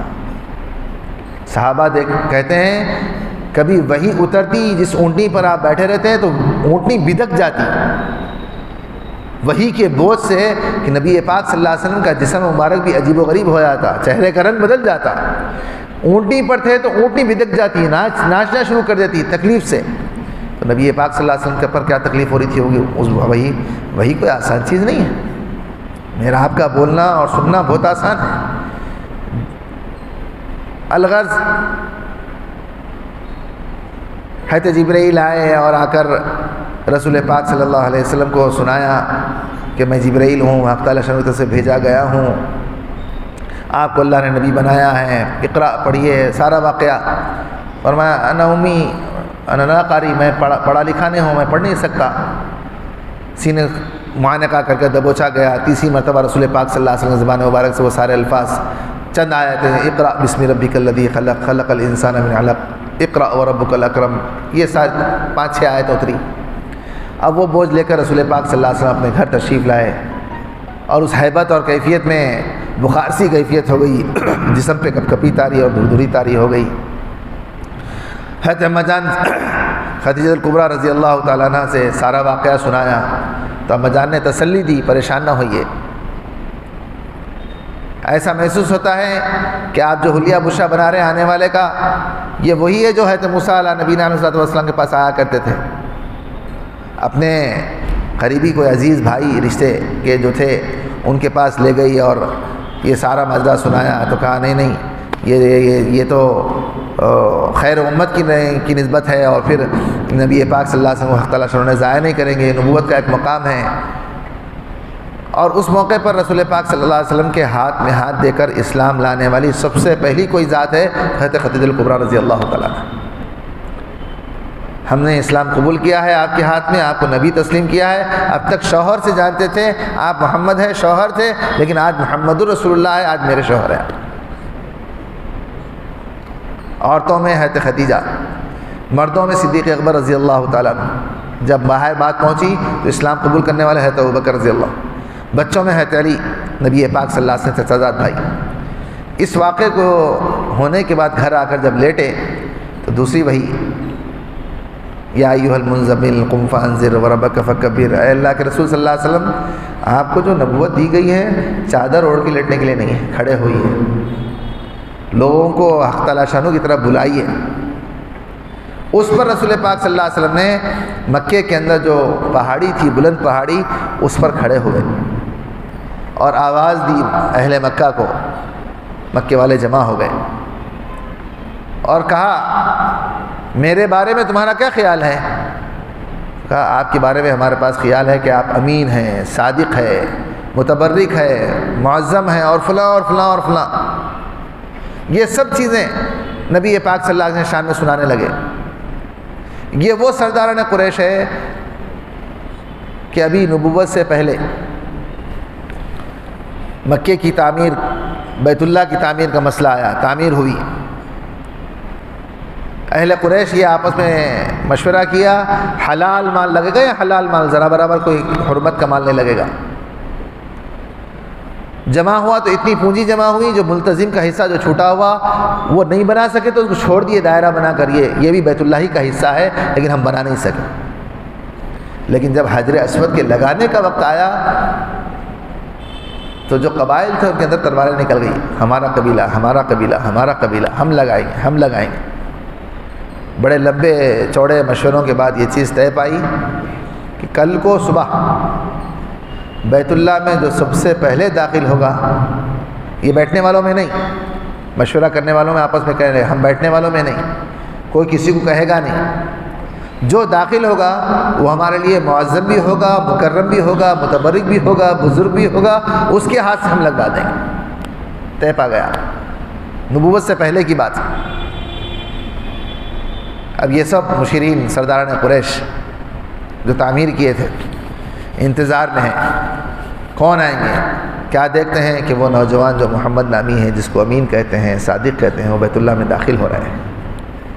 سب کا اتفاق ہو گیا اس نوجوان سے لگانا ہے۔ رسول پاک صلی اللہ علیہ وسلم جب داخل ہوئے تو ان لوگوں نے آپ کو بلایا اور اپنا مشورہ سنایا۔ ہم نے آپس میں مشورہ کر کے یہ طے کیا، آپ داخل ہوئے، آپ کو لگانا ہے۔ حضرت نبی پاک صلی اللہ علیہ وسلم کے اوپر بڑی حکمت حق تعالیٰ شانہ نے اتاری۔ فرمایا ایسا نہیں، ایک چادر لاؤ، سفید چادر لائی گئی، حجر اسود کو اس کے بیچوں بیچ رکھ دیا گیا۔ چاروں کونوں میں جتنے قبائل والے تھے ہر قبیلے کے ایک ایک سردار کو لیا گیا، کہا تم اس کو اٹھاؤ کہ لگانے میں ہم سب شامل رہیں گے، میں اکیلا نہیں، تمہارا بھی اس میں ہاتھ ہوگا۔ وہ لوگ کہنے لگے کیا بصیرت ہے اور کیا وجاہت ہے اور کیا حکمت ہے۔ سب سے اٹھوایا، اٹھوا کر اس جگہ لے گئے جہاں لگوانا تھا۔ جب وہاں تک آ گئے، وہاں سے اپنے دست مبارک سے لے کے اس کے اندر لگا دیا کہ تمہارا بھی حصہ ہے، میرا بھی حصہ ہے۔ یہ تقدس نبی پاک صلی اللہ علیہ وسلم کا لوگوں کے دلوں میں۔ اور جب نبوت کے منصب پر فائز کیے گئے اور مجمع کو جمع کیا اس پہاڑی پہ چڑھ کر، اور کہا حق تعالیٰ شانہ نے مجھے پہلے تو اپنا مقام پوچھا، میرے سلسلے میں تمہاری کیا رائے ہے؟ تو لوگوں نے کہا آپ یوں ہیں، آپ یوں ہیں، آپ یوں ہیں، آپ یوں ہیں۔ زبان سے بول دینا یہ آسان نہیں ہے۔ میں آپ کے بارے میں کہہ دوں تو آپ بولیں گے ارے مصعب چنے کے جھاڑ پہ چڑھا دے رہے آپ، اور کوئی معاملہ آ جائے تو پتہ چل جائے گا کہ میں جتنی آپ کی تعریف کر رہا تھا کہ وہ تعریف صحیح تھی یا غلط تھی۔ اب معاملہ شروع ہو رہا ہے رسول پاک صلی اللہ علیہ وسلم کا، عوام الناس کا، مکے کے رہنے والوں کا۔ اس پر رسول پاک صلی اللہ علیہ وسلم نے فرمایا ٹھیک ہے، جب تم میرے پر اتنا اعتماد کرتے ہیں اور میرے بارے میں تمہارا یہ عقیدہ ہے اور تم یہ سمجھتے ہو تو میں اگر یوں کہوں کہ پہاڑ کے اس دامن میں جہاں تم نہیں دیکھ رہے ہیں، میں دونوں طرف دیکھ رہا ہوں، ادھر بھی اور ادھر بھی، ایک لشکر ذرار ٹھہرا ہوا ہے جو تم پر عنقریب حملہ کرنے والا ہے، تم قبول کر لو گے میری بات کو؟ پورا جس میں ابو جہل بھی ہے، ابو لہب بھی ہے، عتبہ بھی ہے، شیبہ بھی ہے، حضرت ابو بکر بھی ہے، اور پتہ نہیں ہے عمر بھی ہے، اور پتہ نہیں کتنے کتنے ایسے سرداران قریش، بڑے چھوٹے سب موجود ہیں اس میں۔ سب مل کر بیک آواز کہنے لگے بالکل آپ کی بات کو تسلیم کریں گے، ادھر لشکر ہے آپ بول دیں گے تو ہم بھی تیاری کر لیں گے ان سے لڑنے کے لیے، ہم یقین کر لیں گے۔ بس نبی پاک صلی اللہ علیہ وسلم جب اطمینان ہوا یہ لوگ میرے پر اتنی امانت داری کا پاس و لحاظ رکھتے ہیں، تو اس وقت فرمایا کہ حق تعالیٰ شانوں نے کل کو مجھے نبی بنا کر بھیجا ہے، میں تم کو اپنا اعلان کرتا ہوں، میں تمہارے درمیان میں رسول اور نبی بنا کر بھیجا گیا ہوں۔ سینوں پہ سانپ لڑ گئے، جتنوں کی سرداریت تھی وہ سرداریت منہ کو آ گئی۔ اوہو، ہمارے سامنے کا یہ بچہ، ہم ان کے باپ دادا کی عمر کے، ہم اس علاقے کے سردار، کوئی علاقہ اور کوئی وفد آتا ہمارے مکے میں تو ہمارے سے پوچھے پر آگے نہیں بڑھ سکتا، ہم اس سرداری کو چھوڑ کر ان کی غلامی میں داخل ہو جائیں۔ تو ابو لہب نے کہا ہلاکت ہو، ہلاکت ہو۔ کس کو کہہ رہا؟ رسول پاک صلی اللہ علیہ وسلم، تم ہی ملے نبی بنانے کے لیے۔ یہ کہتے ہیں وہاں سے بھاگا، مجمع مخالف ہوا۔ اب مکے کے اندر جہاں محبت اور عظمت تھی، اب وہاں میں دوسروں دشمنی اور عداوت بڑھ گئی ہے۔ تو ابوبکر آگے بڑھے اور اسلام قبول کیے، اور رسول پاک صلی اللہ علیہ وسلم کی دعائی دی آپ نبی ہیں، اس لیے کہ حضرت ابوبکر جانتے تھے غالباً اس سفر میں یا اس کے بعد کے سفر میں تجارت کی رسول پاک صلی اللہ علیہ وسلم ساتھ تھے ابوبکر رضی اللہ تعالیٰ۔ راستے میں ایک اور راہب نے بھی یہ پیشن گوئی کی تھی نبی پاک صلی اللہ علیہ وسلم جو بارے میں جو حضرت ابوبکر نے سنی تھی۔ ایک موقع ایسا بھی آیا تھا، اس راہب نے آگے کہا جلدی لے کر چلو یہاں سے، کہ ایک دوسرے نے آپ کی تلاش میں کہ ایسا نہ ہو کہ آپ کو قتل کر دے، نعوذ باللہ۔ تو اس میں جو مجھے یاد پڑتا ہے سیرت میں جو میں پڑھا ہوں یا سنا ہوں کہ رسول پاک صلی اللہ علیہ وسلم لے کر جلدی سے روانہ ہوئے تھے، تو ابوبکر ہی تھے، وہ منتظر تھے اس دن کے۔ اس راہب نے جو کہا نبی پاک صلی اللہ علیہ وسلم زبان سے نکلے، میں سب سے پہلے ان کے ہاتھ میں اسلام قبول کروں۔ 1.5 پونے 2 سال کی عمر میں چھوٹے تھے حضرت ابوبکر رضی اللہ تعالیٰ، اور وہاں نبی پاک صلی اللہ علیہ وسلم نے آواز دی تو سب سے پہلے اسلام میں داخل ہونے حضرت ابوبکر۔ اب زندگی وہاں سے بالکل اجنبی اور بیگانگی کی طرح پلٹ گئی، علاقے کا علاقہ پورا نبی کا دشمن، لیکن نبی کے چچا انتہائی علاقے کے وہ بھی بڑے سردار۔ ایک مرتبہ سرداران قریش آگے کہنے لگے اپنے بھتیجے کو سمجھا لیو، تمہاری نسبت پر ہم کچھ نہیں کر سک رہے، ورنہ تو لوگ قتل و غارت گیری پہ اترے ہوئے ہیں۔ نبی پاک صلی اللہ علیہ وسلم اپنے گھر تشریف لائے، چچا کو غمگین پایا، پوچھا کیا بات ہے؟ تو کہنے لگے بیٹا اہل مکہ آئے تھے، میں بوڑھا ہو چکا، تمہاری نگرانی اور جتنی تمہاری سرپرستی ہو سکتی تھی میں نے کی، اب وہ بضد ہے، کہہ رہے ہیں کہ اپنے بھتیجے سے کہہ دیں کہ اپنی بات سے باز آ جاوے، وہ اپنی بات چھوڑ دیں، اگر وہ سرداریت چاہتے تو ہم سرداریت دے دیں گے، اگر وہ مکے کے اندر مالدار بننا چاہتے تو مالداری ان کو دے دیں گے، مالدار بنا دیں گے، پورے مکے کا مال جمع کر لیں گے، اگر وہ حسن و جمال کی کوئی لڑکی چاہتے اپنے نکاح میں تو ہم جمع کر دیں گے، جس پر وہ اشارہ کر دیں گے ان کی نکاح میں آ جائے گی۔ یہ لوگوں نے مطالبہ کیا ہے، تو نبی پاک صلی اللہ علیہ وسلم نے اس بات کو ان کی غم کی اس کیفیت میں سن کر رو پڑے، اور اس کے بعد فرمایا چچا جان یہ میرے سامنے اس چھوٹی سی پیشکش جس کی کوئی اہمیت نہیں ہے میرے نزدیک، جو ان کے بس میں نہیں ہے، اگر وہ کر گزرے کہ چاند و سورج کو توڑ لائیں آسمان سے، ایک ہاتھ میں چاند اور ایک ہاتھ میں سورج دے دیں، تب بھی میں اپنی بات سے بدلنے والا نہیں۔ میں وہ دین لے کر آیا ہوں، وہ اسلام لے کر آیا ہوں جو ان کی بھی اور میری بھی، سب کی کامیابی اس پر ہے۔ لیکن مانے نہیں۔ ہر زمانے نبیوں کے ساتھ معجزے ہوتے رہے، بے شمار معجزے نبی پاک صلی اللہ علیہ وسلم کے ساتھ، مکے کی زندگی میں، مدینے کی زندگی میں، اسفار میں، ما بعد الممات بھی بہت سارے معجزے رسول پاک صلی اللہ علیہ وسلم کے۔ پہلے کے واقعات میں بولا کہ اگرچہ کہ لکھنے والوں نے اس کو معجزے میں داخل نہیں کیا، وہ معجزے سے کم نہیں ہے۔ وہ برکتیں جتنی بھی ہے کہ انبیاء کے ساتھ ہی ہوتی ہے، کسی اور کے ساتھ نہیں ہوتی۔ انہوں نے پیشکش کی چاند کے 2 ٹکڑے کر دو، رسول پاک صلی اللہ علیہ وسلم میں اس لیے نہیں بھیجا گیا، میری بعثت اسلام کی بنیاد پر ہے، چاند کے 2 ٹکڑے کر دوں اور یوں کر دوں اور یوں کر دوں۔ خاموش ہو گئے۔ لیکن دل میں خیال ہوا شاید میرے اس عمل سے یہ لوگ مان جائے میری بات کو۔ نبیوں کا دل جتنا نرم ہوتا ہے اس سے زیادہ نرم کسی اور کا دل نہیں ہوتا ہے۔ رسول پاک صلی اللہ علیہ وسلم جب رات ہوئی، لوگ جمع تھے، ایک اشارہ کیا، اس کے 2 ٹکڑے ہو گئے۔ نبی کے ایک اشارے میں چاند کے ٹکڑے ہو سکتے ہیں تو نبی کے اعمال میں، زندگی میں تبدیلی نہیں ہو سکتی؟ یہ سیرت ہے دوستو، وہ سیرت، آپ کے اخلاق، آپ کی کردار، آپ کی گھرانے کی معاشرت، باہر کی معاشرت، لوگوں کے ساتھ ملنساری اور وہاں کے معاملات، اس کو بھی دوستو پڑھیں تو پتہ چلے گا کہ انسان دنیا کے اندر انسان کیسے بنتا ہے۔ یہ نبوت کی شان اس نسبت پر چلنے کی، میں دوست بزرگوں، انسانوں کو انسان بنانے کی ہے، اور جب انسان بننے کی کوشش نہیں کرتا، اولئک کالانعام بل ھم اضل، قرآن کہہ رہا ہے کہ دنیا کے اندر انسان نہیں ہے، انسان نما چوپاؤں سے زیادہ بدتر انسان ہے۔ یہ بات قرآن کہہ رہا ہے۔ اس لیے میں دوست بزرگوں، رسول پاک صلی اللہ علیہ وسلم کی یہ سیرت طیبہ صرف نشستن گفتن برخاستن کی نہ ہو۔ میں سناتے رہا ہوں، وقت اب اس وقت تقریباً 1.25 گھنٹہ یہیں ہو گیا۔ یہ سیرت سے کہنے والے کا اور سننے والوں کا پیٹ نہیں بھرے گا دوست، لیکن زندگی میں جتنی باتیں کہی جا رہی ہے زندگی میں لانے کی تو فکر کریں۔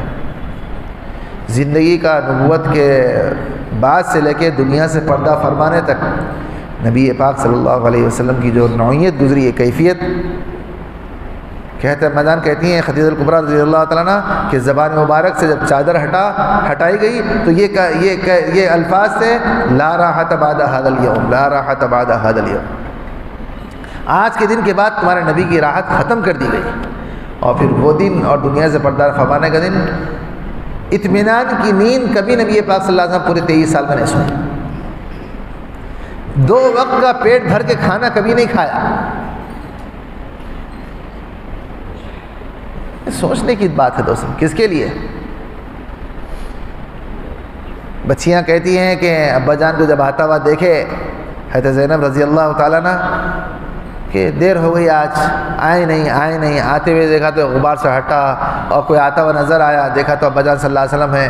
میں بیٹیوں میں بڑی تھی، تیزی سے دوڑ گئی، اور جب قریب گئی تو کیا دیکھتی ہوں کہ روز سے زیادہ پراگندہ حال ہے، جسم کا کرتا تار ہو گیا، پسینے میں شرابور ہوئے، سر اور داڑھی اور آنکھوں کی پلکوں میں غبار ہٹا ہوا ہے،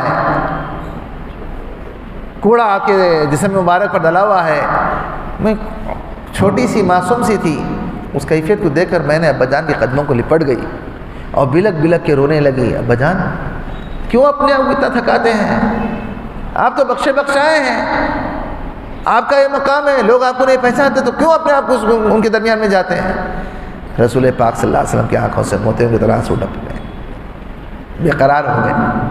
اپنی بیٹی کو اپنے سینے سے لگایا، اس کی پیشانی کو بوسا دیا اور فرمایا بیٹی غم نہ کھاؤ، تمہارے باپ کی ان قربانیوں پر اللہ رب العزت نے یہ طے کیا ہے کہ ہر کچے پکے مکان پہ آپ کے لائے ہوئے کلمے کو داخل کر کے رہیں۔ اور پھر آگے عجیب جواب فرمایا، جملہ فرمایا جو قبول کر لے گا وہ دنیا اور آخرت میں کامیاب ہو جائے گا، جو رد کر دے گا وہ دنیا اور آخرت میں ناکام و نامراد ہوگا۔ صرف کلمہ قبول کرنا نہیں ہے میں دوستوں کو، کلمے کے تقاضے کیا ہے، چاہتا کیا ہے کلمہ،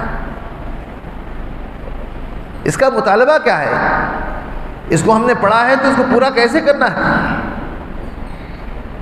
مختلف محنتیں، جس جمعیت کے تحت، جمعیت علماء کے تحت یہ جو آپ کا اجلاس ہو رہا ہے، یہ چھوٹے چھوٹے اجلاس کیوں کرائے جا رہے ہیں؟ کچھ تو آگہی ہو جائے، موٹی موٹی بات تو ہماری زندگی میں معلومات کے اعتبار سے جمع ہو جائے، یہ باتیں ہم اپنی بہنوں کو بتائیں۔ فضائل اعمال کا جو پہلا حصہ حکایت صحابہ کا ہے، سیرت النبی کے سلسلے کا بھی ایک مختصر سا اس میں ایک دیباچہ لکھا ہوا ہے۔ ان چیزوں کو ہم ہمارے گھرانے میں پڑھیں تو پتہ چلے گا نبی پاک صلی اللہ علیہ وسلم کی پیدائش سے لے کے دنیا سے پردہ فرمانے تک کیسی زندگی تھی، مختصر انداز میں۔ سیرت ابن ہشام ہے، خاتم النبیین بلکہ النبی الخاتم کے حتم عالمیہ صاحب رحمۃ اللہ نے کتاب لکھی، ان کا مطالعہ ہو دوستو، وہ کیسی ہے، یہ پڑھیں گے تو پتہ چلے گا نبی پاک صلی اللہ علیہ وسلم کا کردار کیسے رہے۔ ان قربانیوں سے گزرتے ہوئے پھر مکے سے ہجرت کر کے مدینہ پہنچے،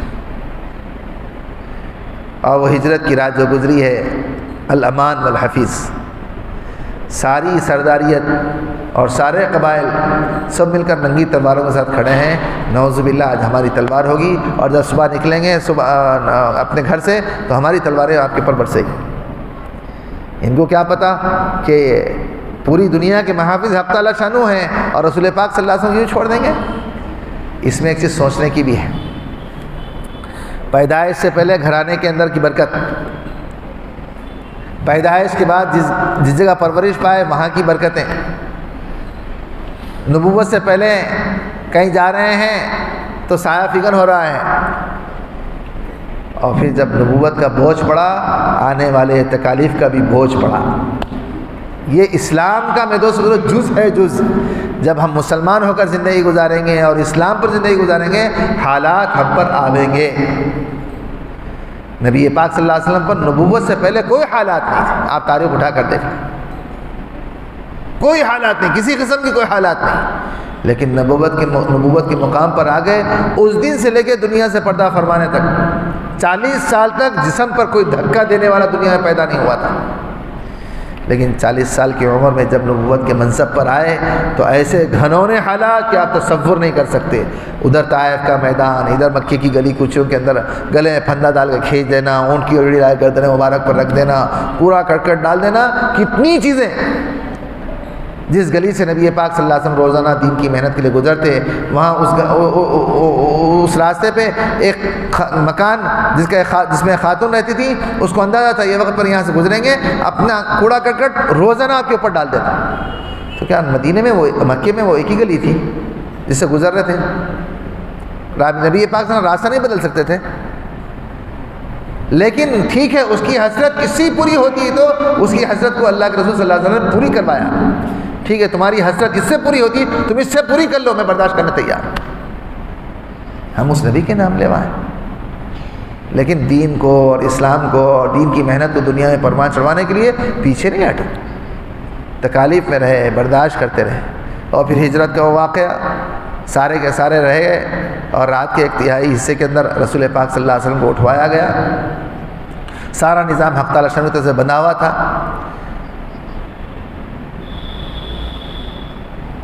اور رسول پاک صلی اللہ علیہ وسلم نے چند کنکریاں وجعلنا من بین ایدیہم پڑھ کر ان کے پر دم کر کے پھینکا، تو وہ ایسی غنودگی میں آ گئے کہ پتہ ہی نہیں چلا کہ نبی پاک صلی اللہ علیہ وسلم کے درمیان سے روانہ بھی ہو گئے۔ اب تھوڑی دیر کے اندر آنکھ کھلی مچھلی تو کیا دیکھتے ہیں کہ نہیں بستر پہ موجود ہے، اس لیے حضرت علی رضی اللہ تعالیٰ عنہ کا حلیہ بشا پورا رسول پاک صلی اللہ علیہ وسلم سے ملا جلا تھا۔ اور جب صبح ہوئی اور دیکھا تو حضرت علی اٹھ رہے ہیں، اور وہاں تو رسول پاک صلی اللہ علیہ وسلم رات سوتے وقت دیکھے اس حجرے میں تو نبی پاک صلی اللہ علیہ وسلم سو رہے تھے۔ وہ سب لپکے اور پوچھا کہاں گئے محمد؟ مجھے کیا پتا۔ حضرت علی سے بعد میں ہجرت کے بعد لوگوں نے پوچھا کوئی آرام کی رات تمہاری سکون کی گزری ہے؟ تو کہنے لگے ہجرت کی وہ رات جس پر نبی پاک صلی اللہ علیہ وسلم نے اپنے بستر پر مجھے لٹایا۔ کہنے لگے ہجرت کی وہ رات جبکہ تلوار برس رہے تھے وہاں پر، اور تم وہ رات کہہ رہے ہیں؟ تو فرمایا ہاں وہ رات اس لیے کہہ رہا ہوں کہ رسول پاک صلی اللہ علیہ وسلم نے چند امانتیں دی، یہ مکے والوں کی ہے، ان کو دینا، اور مدینے میں تم سے ملاقات ہوگی۔ میں سمجھ گیا کہ میں مدینے تک مروں گا نہیں انشاءاللہ، جب تک کہ نبی سے ملاقات نہیں ہو جائیں گی میرا انتقال نہیں۔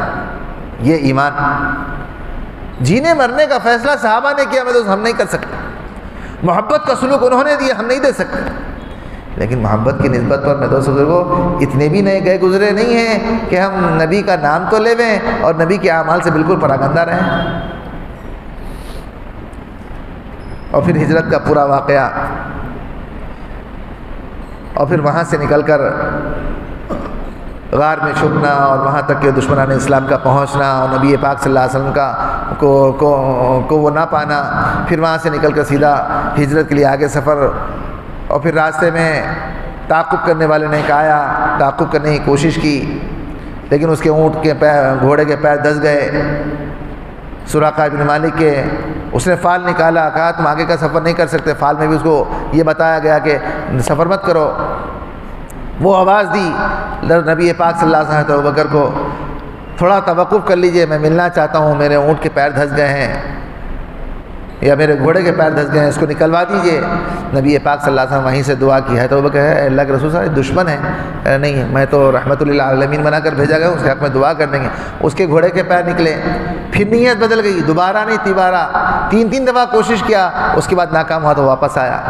یہ بولی لگی تھی کہ جس نے نبی پاک صلی اللہ علیہ وسلم کو زندہ ہو یا نعوذ باللہ کسی بھی حالت میں لاویں گے تو 100 عربی اونٹ اس کو دیں گے۔ ایسی بات جیسا کہ آج کے زمانے میں 100 مرسیڈیز کار جو نئے ماڈل کی ہوگی، فلاں کو لاویں گے تو 100 مرسیڈیز کار، یہ بھی کم قیمت کی، عربی اونٹ تو اس سے زیادہ قیمت کی۔ یہ بولی جس کو اللہ رکھے کون چکے۔ ہجرت کا سفر، ادھر اہل مدینہ منتظر، نبی آ رہے ہیں، نبی پاک صلی اللہ علیہ وسلم تشریف لا رہے ہیں، نبی پاک صلی اللہ علیہ وسلم تشریف لا رہے ہیں، اور وہاں پورا مدینہ، مرد کیا، عورتیں کیا، جوان کیا، بوڑھے کیا، مدینے کے باہر انتظار میں ہیں، آج آ جائے۔ ہفتہ بھر انتظار رہا، صبح سے شام تک کھڑے ہوتے پھر چلے جاتے، صبح سے شام تک کھڑے ہوتے انتظار میں پھر چلے جاتے۔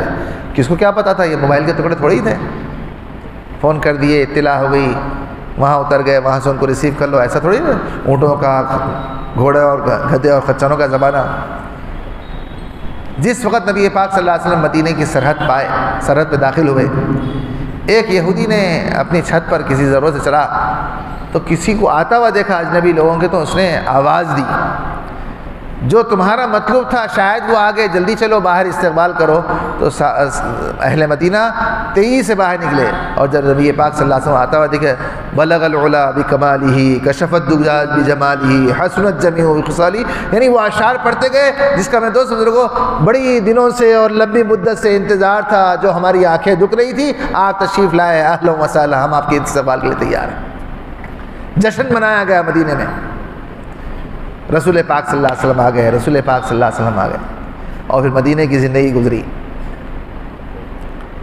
وہاں کی پوری زندگی اسی طرح کی حالات، پھر وہاں بدر، احد، خندق، حنین، اور پھر اسی درمیان میں حدیبیہ بھی ہوا، صلح حدیبیہ۔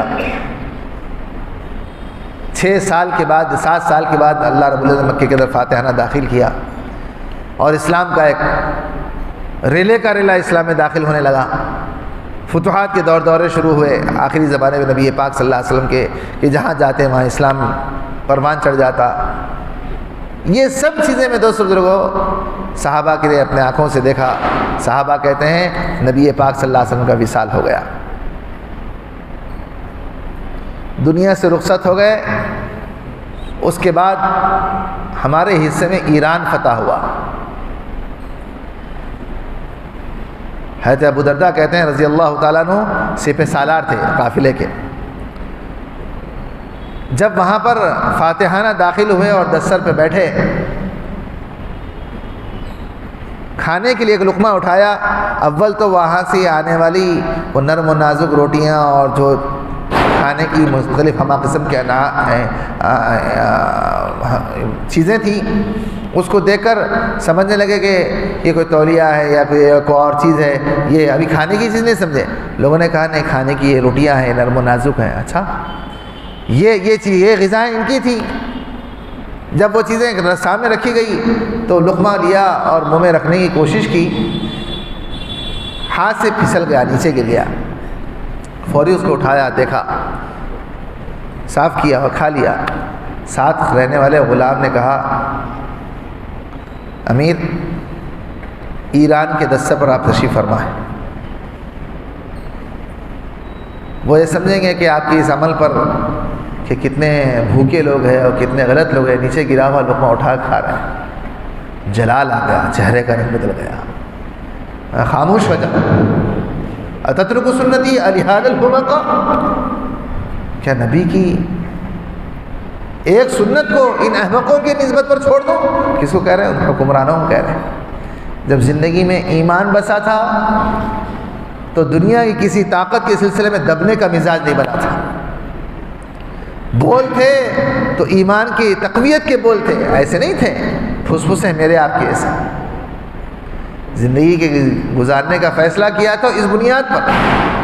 تو میرے تو صحابہ کی زندگی میں تربیت آئی تھی تو ایسی آئی تھی۔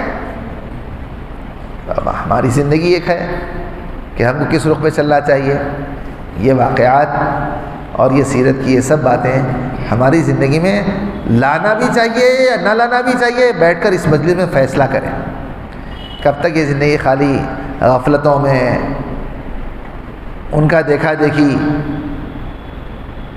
جہاں گئے وہاں کی ہاں میں ہاں ملا لیے۔ حضرت شیخ فضائل تبلیغ میں غالباً لکھے ہیں کہ انسانوں کا مزاج ہے جس میں ایمان والے ہیں کہ یہ سمجھ رہے ہیں کہ دنیا کی ریل پہ جیسا باطل قوموں نے کی ہے ویسی ہم بھی کر لیں گے، جہاں گئے وہاں کی گا لیں گے، ہاں میں ہاں ملا لیں گے۔ فرمایا یہ ایمان والے نہیں ہو سکتے۔ یہ ایمان والا تو وہی ہو سکتا ہے جو ایمان ہی کی بات کر سکتا ہے، اس کے علاوہ نہیں کر سکتا۔ حضرت ہارون عثمانی رضی اللہ رحمۃ اللہ علیہ یہ مشائخ کے بہت بلند چوٹی کے ایک بزرگ گزرے ہیں، اور چشتیہ سلسلے کے 6-8 جو بزرگ اولے پہلے کے تھے اس میں سے ایک آپ کا نام کہتے ہیں کہ میں ایک سفر سے واپس ہوا، جلدی میں نماز کھڑی تھی تو وضو کی اور نماز کے لیے کھڑا ہو گیا۔ نماز سے فارغ ہونے کے بعد تھکا تھا تو کمر سیدھی کی، لیٹا ہی تھا، آنکھ لگی تو نبی پاک صلی اللہ علیہ وسلم کا دیدار ہوا، زیارت ہوئی۔ تو رسول پاک صلی اللہ علیہ وسلم فرمایا ہارون عثمانی محبت کا دم بھرتے ہو گئی بات؟ میں نے کہا حضور کیا غلطی ہوئی؟ وضو کیا لیکن داڑھی میں خلال بھول گئے تم، ہماری سنت چھوڑ دی۔ بس اتنا سننا تھا، آنکھ کھل گئی، رو پڑے کہ ایک سنت پر میرے پر اللہ کے رسول صلی اللہ علیہ وسلم تو ناراضگی آ گئی، زندگی پر پھر اس سنت کو نہیں چھوڑا۔ میرے دوستوں بزرگوں، یہ ہے سفیان ثوری رحمۃ اللہ علیہ، ثور کہتے ہیں بیل کو۔ آپ کی زندگی کے جو واقعات لکھے ہیں اپنا لقب بنا لیا لفظ ثور انہوں نے۔ مسجد میں داخل ہوتے وقت عجلت میں سیدھے پیر کے بجائے بائیں پیر سے داخل ہوا تو باہر سے ایک آواز آئی جس کا جتنا تعلق اللہ سے ہوتا ہے اتنی میرے دوستوں کڑی نگرانی ہوتی ہے۔ جس باپ کو جس اولاد سے زیادہ محبت ہوتی ہے اس کی تربیت کے سلسلے میں اس کی فکر زیادہ لگتی ہے، اس پہ زیادہ مال خرچ کرنا اس کو اچھا لگتا ہے کہ میرا بیٹا میرا سب سے زیادہ محسن ہے اور میری بات سنتا ہے۔ آسمان سے آواز آئی، مسجد میں داخل ہو رہا ہو بیلوں کی طرح۔ حضرت سفیان کہتے ہیں میں رک گیا، اوہو مجھ سے کیا غلطی ہوئی؟ دیکھا تو خلاف سنت داخل ہونا تو اللہ کی طرف سے کتاب آ گئی، اپنا لقب لگا لیے۔ یہ اللہ کی طرف سے دیا ہوا جملہ ہے کہ میں اپنے لقب کے ساتھ سفیان ثوری کر لیے۔ دوستوں ذرا سوچنے کی بات ہے، ڈرنے کی بات ہے کہ ہماری زندگی کے اندر یہ سنتیں کب آئے گی۔ سنتیں ہوں گی تو دنیا میں کامیابی ہے زندگی کے اندر، اور سنتیں نہیں ہیں تو دنیا اور آخرت میں کامیابی نہیں ملنے والی۔ نماز کا طریقہ نبی پاک صلی اللہ علیہ وسلم کا، نکاح کا طریقہ نبی پاک صلی اللہ علیہ وسلم کا، تجارت کا طریقہ رسول پاک صلی اللہ علیہ وسلم کا، معاملات کا اور رشتہ داروں کا جو طریقہ ہے میرے دوستو یہ نبی کا ہوگا تو پھر میرے دوستو ہماری کامیابی ہے، اور یہ طریقہ نہیں ہے تو پھر مطلب ڈرنے کی بھی ضرورت ہے۔ حق تعالیٰ شانوں سے دعا ہے کہ دنیا کے اندر اس وقت مختلف عنوانات کی محنتیں، کوششیں اور کئی ایک تحریکات، ہر ایک کا نتیجہ ایک ہی ہے، میں اور آپ سب مرنے سے پہلے پہلے اپنے نجات دہندہ تک پہنچ جاویں، چاہے مدارس ہو، چاہے دعوت تبلیغ ہو، چاہے خانقاہ ہو، چاہے ختم نبوت ہو، چاہے جمعیت العلماء کی محنت ہو، یا اس سے ہٹ کر اور جتنی مقامی دینی تنظیمیں، دینی تحریکات ہیں، ہر ایک کا مقصود یہی ہے، ان کا آپس میں جوڑ بھی ہو، محبت بھی ہو، اور جس محنت میں لگے ہیں یکسوئی کے ساتھ اسی میں سب میں کریں گے تو چنچو کا مربع بھی بن جائے گا. یاد رکھیں، تعلق سب سے ہو، کرنا ایک ہے اس نتیجے تک پہنچنے کے لیے. تو اس لیے میں دوستوں بزرگوں، یہ جو اجلاس آپ کا آج ہوا، ہونا تو یہ چاہیے تھا کہ سیرت کی بنیاد پر، ہرگز یہ اس بنیاد پہ نہیں کہہ رہا ہوں کہ بھائی میرا بیان ہے مسجد بھر جانا چاہیے تھا سیرت کی نسبت پر. کوئی بھی کہے، کہنے والے کے چہرے کو نہ دیکھے، لیکن کہنے والا کیا کہہ رہا ہے وہ دیکھنے کی ضرورت ہے. اگر محبت ہوتی تو یہ ہوتا. اس سے پتہ چلتا کہ نبی سے محبت کتنی ہے، اپنی ذات سے محبت کتنی ہے. آدمی نبی کی محبت کے سامنے اپنے آرام کو آگے پیچھے نہیں کر سک رہا، اپنے تقاضوں کو آگے پیچھے نہیں کر سک رہا. تو میں دوستوں آنے والے وہ دن اللہ تعالیٰ ہم کو بچائے، ہمارے ملک کو، ہمارے علاقے کو، بلکہ پوری دنیا کو. جو لوگ اس وقت میں لفظ مسلمان کے نام پر زندگی گزارنا مشکل ہے، جن ممالک میں سوچیں کیسے کیسے حالات. آج تو میڈیا کا ایسا تیزی کا دور ہے کہ ہم دیکھ رہے ہیں کیسے کیسے حالات، ملک شام میں کیا ہوا اور فلسطین میں کیا ہو رہا ہے، اور پتہ نہیں کن کن علاقوں میں کیا ہو رہا ہے، وہ سب ہم جانتے ہیں، ہم کو بولنے کی ضرورت نہیں. اور کن کے ساتھ ہو رہا ہے؟ مسلمانوں کے ساتھ ہو رہا ہے. نبی پاک صلی اللہ علیہ وسلم نے ایک حدیث سنائی، اس کو سنا کر میں بات ختم کروں. فرمایا جب تمہاری زندگی کے اندر منکر معروف بن جائے، یعنی گناہ نیکی بن جائے، اور نیکی تمہارے پاس گناہ کی چیز بن جاوے، اور یہ چیز تمہاری زندگی میں فروغ دینے لگے، بڑے چھوٹوں کا ادب و احترام ختم ہو جائے، اولاد ماں باپ کی عزت نہ کریں، گانے بجانے اور رقاصوں میں تمہارا جی لگنے لگے، جھوٹ اور فسق و فجور، جھوٹی قسموں میں تمہاری نسلیں اور انسانیت اس میں لگنے لگے، تو پھر انتظار کرو اللہ کے عذابات کے آسمان سے اترنے کا. اور وہ ایسے عذابات آئیں گے پے در پے، ایک سے چھٹکارا نہیں ہوگا تو دوسرا، دوسرے سے نہیں ہوگا تو تیسرا، تیسرے سے نہیں ہوگا تو چوتھا، یہاں تک کہ موت آ جائے گی تم اسے چھٹکارا نہیں پا سکتے، صرف اور صرف جب تک کہ معروف کو معروف نہیں سمجھیں گے اور منکر کو منکر نہیں سمجھیں گے. اس وقت میں دوستو امت کے اندر یہ سب سے بڑی کمی ہے. اللہ مجھے بھی معاف فرمائے، آپ کو بھی معاف فرمائے، بلکہ پوری امت مسلمہ کو معاف فرمائے کہ بچپن سے جس چیز کو کرتے ہوئے آ رہے ہیں سمجھ رہے ہیں وہی ہماری نیکی ہے. جب ان کے سامنے پیش کر دی جائے یہ نیکی نہیں ہے تو ناراض ہو رہا ہے. تحقیق کر لیں. اسی لیے کہا گیا کہ اہل حق علماء کے پاس دین کو سیکھنے کے جذبے سے پہنچو، ان کے امتحان کے لیے مت پہنچو.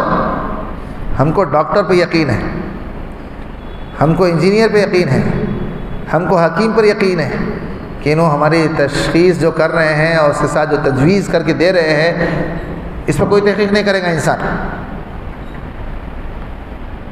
کہ بخار کی دوا دے رہے ہیں یا مرنے کی دوا دے رہے ہیں، یہ دوائی دے رہے ہیں یا زہر دے رہے ہیں، اس کا انسان تحقیق نہیں کرے گا.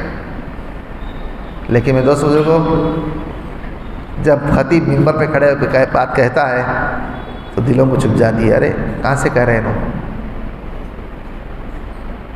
ہم تو اب تک نہیں سنے. ایسا بھی ہو سکتا کیا؟ قرآن اور حدیث سے ملی ہوئی کوئی بات ہے تو میں دوست بزرگوں اپنے اندر کی بات کو امام ابو حنیفہ کہتے ہیں دیوار پر مار دو. جو قرآن و حدیث کے باہر کی بات ہے اور قرآن حدیث کے اندر کی بات ہے اس کو اپنے اندر لے لو، چاہے تمہارے مزاج پر شاخ گزرے. امام ابو حنیفہ فرماتے ہیں رحمۃ اللہ علیہ کہ قرآن حدیث کے اندر کی بات ہے تو اس کو قبول کر لینا چاہیے، اور تمہاری زندگی کے اندر اس کے خلاف کی کوئی بات ہے اس کو دیوار پر مار دینا چاہیے. تو یہ چیزیں تو سیکھنے کی ہے. حضرت ابوبکر رضی اللہ تعالیٰ نے تو فرمایا موت تک میں دین کے سلسلے میں خادم اور طالب علم بن کر زندگی گزارا ہوں، ان سے بڑھ کر کوئی ذات، ہم سب انہی کے نمائندے ہیں. حق تعالیٰ شانہ سے دعا ہے کہ اللہ رب العزت ہماری ان ساری تنظیموں کی محنتوں کو اللہ تعالیٰ برابر فرماوے، ان کی کوششوں کو اللہ تعالیٰ بلند و بالا فرماوے، اور ان کا ہم کو ساتھ دینے کی توفیق عطا فرماوے، اور اپنی جان و مال کو انعام اور نعمت سمجھ کر نبی پاک صلی اللہ علیہ وسلم کی طرز زندگی پر حق تعالیٰ شانہ کے احکامات کے پورا کرنے کے جذبے اور حوصلے سے لگانے کی بھی توفیق عطا فرمائے۔ ان باتوں کو اللہ تعالیٰ ہم سب کی زندگی میں عمل کی توفیق عطا فرمائے۔ درود شریف پڑھ لیجیے۔ اللہم صلی علی سیدنا مولانا محمد وعلی آل محمد وبارک وسلم یا اول الاولین و یا آخر الآخرین و یا ذی القوة المتین و یا راحم المساکین و یا ارحم الراحمین ربنا ظلمنا انفسنا وان لم تغفر لنا وترحمنا لنکونن من الخاسرین یا حنان یا منان یا بدیع السماوات والارض یا ذا الجلال والاکرام ربنا وتب علینا انک انت التواب الرحیم اللہم ان قلوبنا ونواصینا وجوارحنا بیدک لم تملکنا منها شیئا فإذا فعلت ذلك بنا فكن أنت ولينا واهدنا إلى سواء السبيل ربنا آتنا في الدنيا حسنة وفي الآخرة حسنة وقنا عذاب النار وادخلنا الجنة مع الأبرار يا عزيز يا غفار يا رب العالمين اللهم اكفنا بحلالك عن حرامك واغننا بفضلك عمن سواك اللهم اغفر لي ولوالدينا ولأساتذتنا ولمشايخنا ولأحبابنا ولأقاربنا ولمن له حق علينا ولجميع المؤمنين والمؤمنات والمسلمین والمسلمات۔ اے اللہ ہمارے گناہوں کو معاف فرما، خطاؤں کو لغزشوں کو درگزر فرما، رحم کا، کرم کا، عفو کا، عافیت کا، درگزر کا معاملہ فرما۔ اے اللہ اس مجمع کو بے پناہ قبول فرما۔ اے اللہ جو کہا گیا ہے سنا گیا ہے اس پر ہم سب کو عمل کی توفیق عطا فرما۔ اے اللہ نبی پاک صلی اللہ علیہ وسلم کی سیرت کہی گئی ہے، اے اللہ اس میں جو لغزش ہوئی ہے اور جو الفاظ کی الٹ پھرو ہے اے اللہ اس کو معاف فرما دیجئے، اور جو سنایا گیا ہے اور جو سنا گیا ہے اے اللہ اس پر ہم سب کو عمل پیرا فرما دیجئے، اور نبی پاک صلی اللہ علیہ وسلم کی سیرت کی نسبت پر اس نقش قدم پر ہم سب کی زندگی کا گزارنا ہم سب کے لیے آسان فرما دیجئے۔ مردوں کو مردوں کا دین سیکھنے والا بنا دے، عورتوں کو عورتوں کا دین سیکھنے والا بنا دے۔ اے اللہ دنیا کے اندر جو فتنے ابھر رہے ہیں اور جو ایمان پر ڈاکے پڑ رہے ہیں اے اللہ اس سے اس مجمع کی بھرپور حفاظت فرما لے، ہمارے گھرانے کی، ہمارے نسلوں کی، ہمارے اولاد کی، قیامت تک آنے والی نسلوں کی اے اللہ ہماری اولاد کو حفاظ بنا، عالم بنا، دین کے داعی بنا اور دین کے متقی و پرہیزگار بنا، اسلام کا لمبردار بنا، جن کے ذریعے سے دنیا کے اندر باطل کے مٹنے کا، بے حیائی کے ختم ہونے کا اور ان ناجائز چیزوں کے نیست و نابود ہونے کا اللہ ایک ذریعہ بنا دیجئے۔ ان کے ذریعے سے اسلام کو بلند فرما دیجئے، ان کے ذریعے سے پوری دنیا کے اندر دین کا بول بالا فرما دے، اور ان کے ذریعے سے اللہ جتنی نسلیں قیامت تک کہ آپ نے بھیجنے کا فیصلہ کیا ہے ان ہماری سب نسلوں کو دین کا اتقیہ اور دین کے صلحہ بنا کر ان کو دنیا میں روانہ فرما۔ اے اللہ اپنی قدرت سے اور اپنے کرم سے جو کوشش اور جو کاوش جن تنظیموں سے اور جن دینی تحریکات حق تحریکات سے ہو رہی ہے اے اللہ اس کو مکمل بھی فرما، پورا بھی فرما، اس کے اندر ان کو ہم سب کو کامیابی عطا فرما۔ اے اللہ اس مجمع کے اندر جو جائز تمنائیں اور ارمانیں لے کر بیٹھے ہیں اس کو پورا فرما دیجئے، حلال کشادہ اور طیب اور پاکیزہ روزی اپنے خزانے سے اے اللہ ہم سب کو عطا فرما دیجئے۔ اے اللہ مقروضین و قرضوں سے قرضوں میں پڑنے قرضے ادا ہونے کی شکلیں صورتیں پیدا فرما دے۔ اے اللہ سائل بننے سے، محتاج بننے سے، زبان کھولنے سے اے اللہ ہماری بھرپور حفاظت فرما۔ اے اللہ حاسدین کی حسد سے، شریر کی شرارت سے، فتین کے فتنے سے، دشمنی کرنے والوں کی دشمنیوں سے، عداوت کرنے والوں کی عداوتی سے اے اللہ بھرپور ہم سب کی حفاظت فرما لیجئے۔ اے اللہ ہم سب کی حفاظت فرما لیجئے۔ اے اللہ محبت بھرے ساتھیوں کی جو محبتیں ہمارے متعلق ہے ان کی محبتوں میں اور اضافہ فرما، اور ان سب کی محبتیں ہمارے دل میں اور اللہ اپنے قدرت سے منتقل فرماتے رہیے۔ اے اللہ اپنے قدرت سے اور اپنے کرم سے ہماری دعاؤں کو نبی پاک صلی اللہ علیہ وسلم کی صدقہ برکت سے اور اپنی قدرت سے اور اپنے فضل سے نبی کی صدقہ برکت سے قبول و منظور فرما۔ اے اللہ ہماری دعاؤں کو اپنی قدرت سے اور اپنے فضل سے اور نبی کی برکت سے اور ان کے صدقے سے قبول و منظور فرما۔ اللہم اغفر لنا وللمؤمنین والمؤمنات والمسلمین والمسلمات۔ اللہم انا نسألک خیر ما سأل